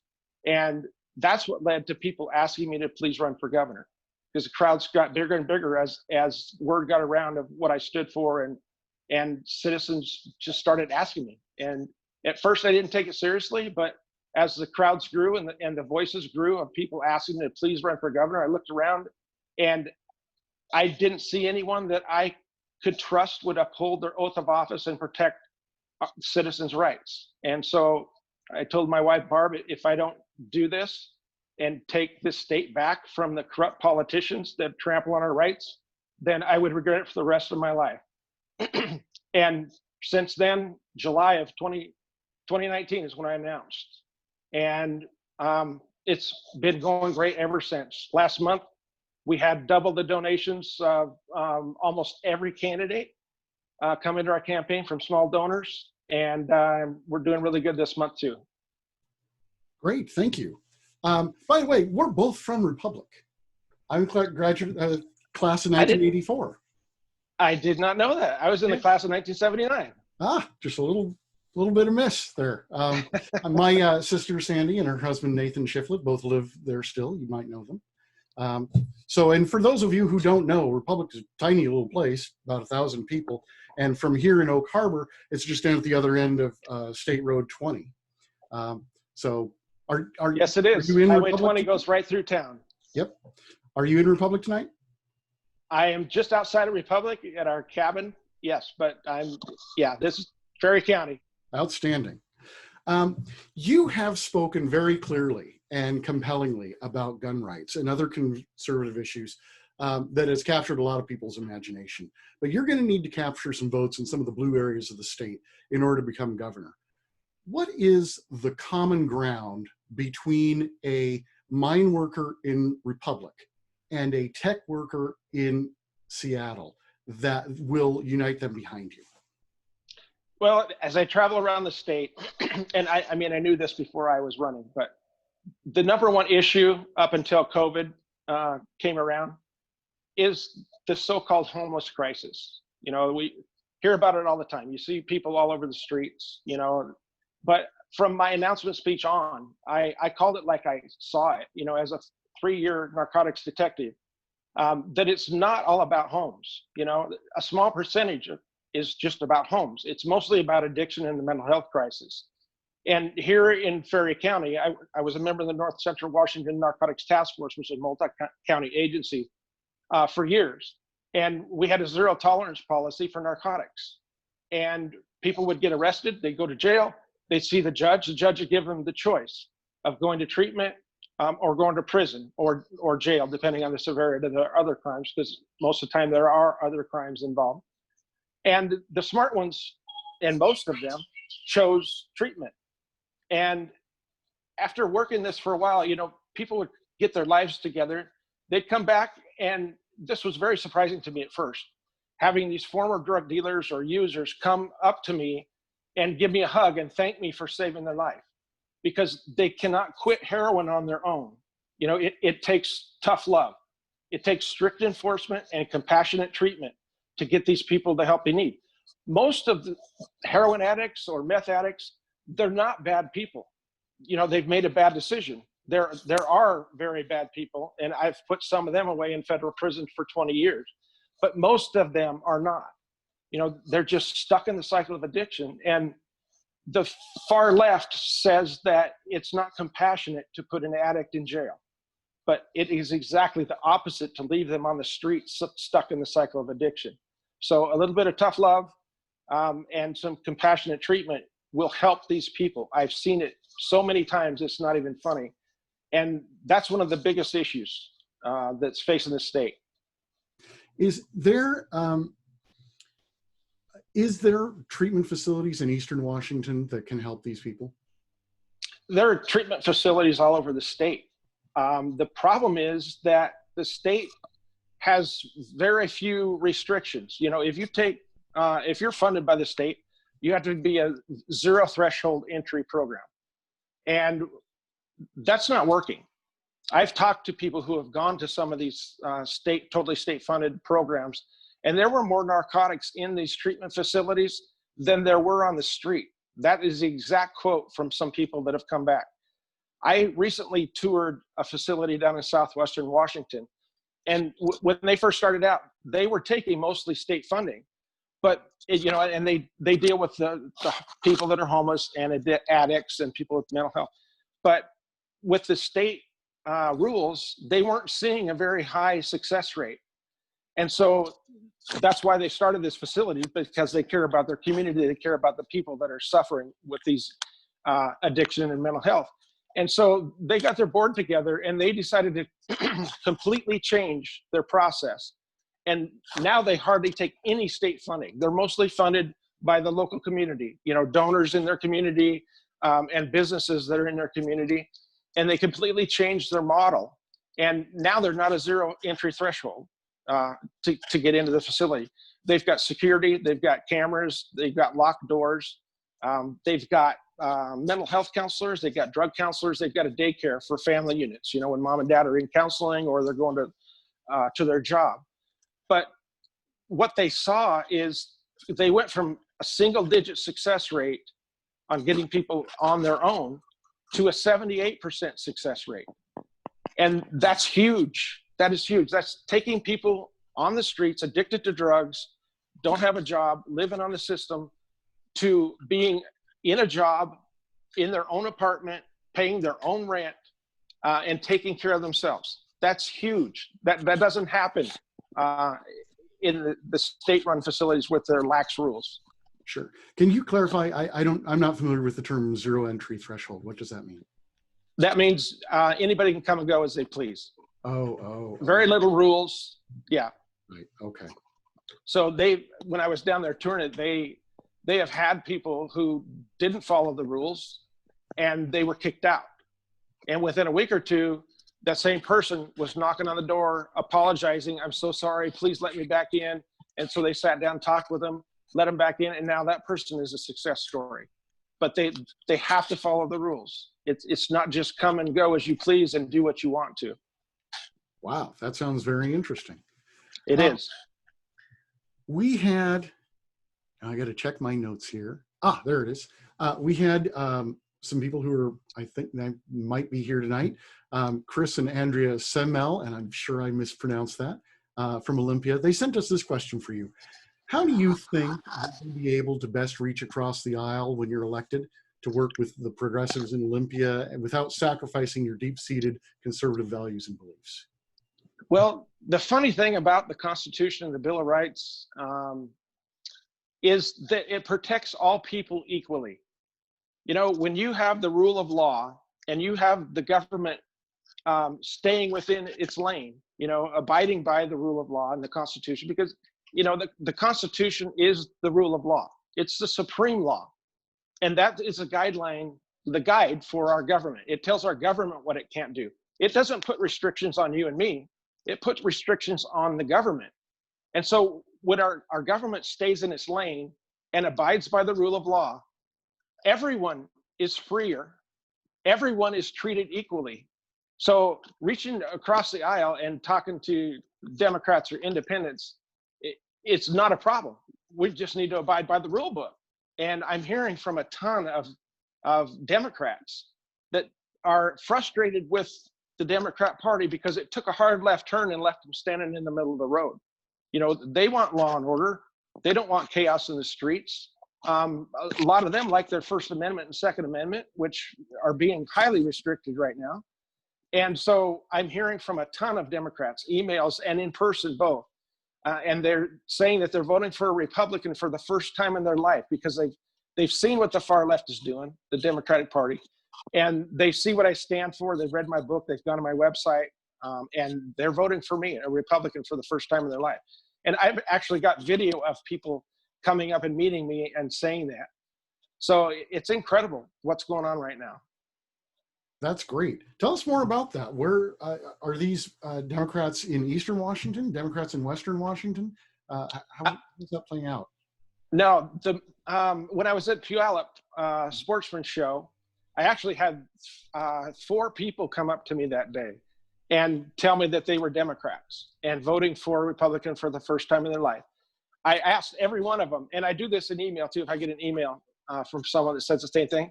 I asked them if they would mind going on camera and saying that. And everyone is scared to do that. So, no, I can't do that. My family would see that, or my neighbors would see that. But I had one lady come up to me, and she was the last one that day that came up to me and said, Mr. Culp, I'm not a sportsman. I don't fish. I don't hunt. But I paid the $15 to get into this sportsman show just so I could come and meet you and tell you that I'm a lifelong Democrat and I'm voting for a Republican for the first time in my life, and you are the one. And that was in Puyallup. And it did cost $15 to get in there. So bless her heart. And I can't hear you. Are you muted? Somehow I got muted again. Okay, there we go. Let me ask you this question I've given everybody else. Probably only one of you is going to make it out of August. If it's not you, what can we expect to see of you on the campaign trail between August and November? Right. The goal right now is to get to August, obviously. And then the goal after that is to get Inslee's behind out of the governor's chair.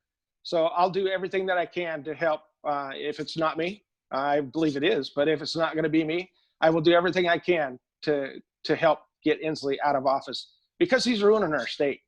Absolutely clear to a lot of people now. You know, like I said, even independents and Democrats are sick and tired of what he's doing. So it's going to happen. So we'll see what happens after August. Let me put a little twist on the other half of that question. The other half of the question is, would you serve in an administration headed by one of the other candidates? But let me ask you, maybe some of the answers haven't been as entirely satisfying. So let me try it a different way. Okay. If there is a Culp administration, would you hire any of these guys to serve in your administration? Which ones, and what would you have them do? I'm not opposed to that at all. There's some good candidates running, but it's going to be a process to getting people hired. You know, I know them from seeing them on the campaign trail. I know them from what they say, but you know, I want to really know who I appoint and put in my administration, and they're going to be people that totally believe the way that I do, that government is a servant of the people. We as citizens don't serve the government. The government serves us.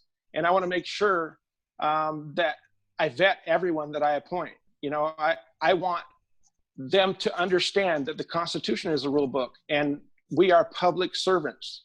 So making sure that candidates for these positions are fully vetted is going to be my main concern after the November election. And I would just like to say one other thing real quick, that I have 3 tests for any bill that comes across my desk as the next governor. And number 1, is it constitutional? Because just like I said, the rule book for the government is the Constitution. And if a bill that the legislature is proposing is not constitutional, then I will veto it. And number 2, will it help the citizens of Washington State? Because our government works for us. We do not work for it. The citizens created government, not the other way around. So if it's not good for the citizens, I will veto it. And then the last one is, can we afford it without any new taxes? Very good. Very good. We've got a couple minutes left, and I am all right, woefully underprepared with questions. So maybe, do you have a concluding statement that you'd like to wrap things up with? Yeah, I'd also like to talk to, I guess, a couple other issues Sure. that come up on the campaign trail is the catastrophic wildfires, you know, that we see. They've been more prevalent especially on the west side here in the last couple of years. Eastern Washington has dealt with it for decades, you know, and Jay Inslee says it's because of global climate change. But there's only 2 ways that a forest fire starts. It's either man-made or lightning, right? Mm-hmm. I mean, 2 trees could rub together really, really fast in a windstorm and maybe start, but that's not how it works. So it's either man-made or lightning. So, but the problem with that, I mean, and we've had man-made fires and lightning ever since the dawn of time. The problem here lately is we're not managing our forest lands like we used to. You know, we're not logging them, we're not thinning them like we did 10, 15 years ago. There were not these huge catastrophic wildfires 10 or 15 years ago when we did manage our forest lands. So the other thing that goes along with that is closing roads. Our public lands, you know, have roads that go into them. And starting in the 90s, the government started closing those roads down. They wanted to eliminate the public's access to our land, the public land. And so they dug out the roads, they put gates on them, and some of them, they even took heavy equipment in and completely demolished the roads. So when there is a fire and it's out of control because it's so hot, there's not access for the firefighters to get in to fight them. So we need to get back to managing our state lands, our forest lands like we used to, and allow the logging and replanting and cleaning up the carbon on the forest floor. And that will also help our fisheries. You know, the fisheries is dead in this state, basically. In Westport, there used to be over 300 charter boats that worked out of Westport alone, not to mention the other ports around the state. And there's only 28 now because there's no salmon. And that's terrible. You know, you think about the families there's a captain and a crew on every boat. There's support industry on shore. And then you have people flying in from all over the place, you know, airline tickets, food, hotel, gas, sporting goods. That's a big industry, and it's hardly anything now. So we need to focus on 3 different things to get that back. And Right. that's hatchery production, that's predator control, and I'm talking predators on land and in the water, and also working on the habitat, you know, for the spawning grounds. Sure. So It's actually those are some big issues. Yeah, and that's a great place to wrap up, especially coming from your neck of the woods. Yeah, I remember a couple of years back, my sister telling me, especially with the forest fires, came very close to Republic. Yes, I actually had a forest fire go across the corner of my property. We sat on the porch and watched them fight it. Wow. Thankfully, the wind was blowing the right way. Yeah, no kidding. Well, thank you so much. I really appreciate your taking the time. Same is true for all of our candidates. And one last time, where's my share screen? If seeing this tonight makes you think that it's my candidate, then let us know with a donation to the Island County Republican Party. Our proceeds go to help us elect Republicans in Island County and the 10th Legislative District. And the website is islandcountygop.com/Culp. Thank you very much, Chief Culp. We will. Thank you, sir. In a minute.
And we're back.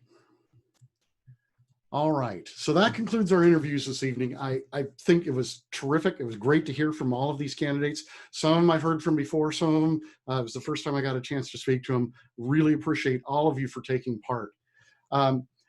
We have another poll. Now that you've heard everybody, 2 questions in the poll. Have you changed your mind? And who would you vote for if you were voting tonight? We're going to go ahead and launch this poll. We'll give you a couple minutes for everybody to participate.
Okay, looks like we've got about 82 out of our 107 remaining participants who have voted. We're going to give you just a few more seconds to get your votes in, and then we'll take a look and see how we did.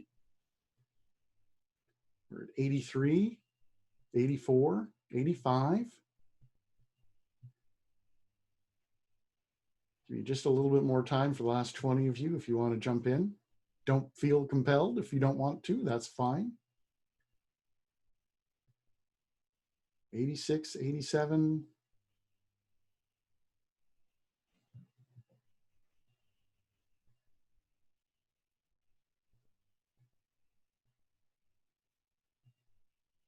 Okay, looks like we've gone 10, 15 seconds or so without getting any more votes, so we're probably done.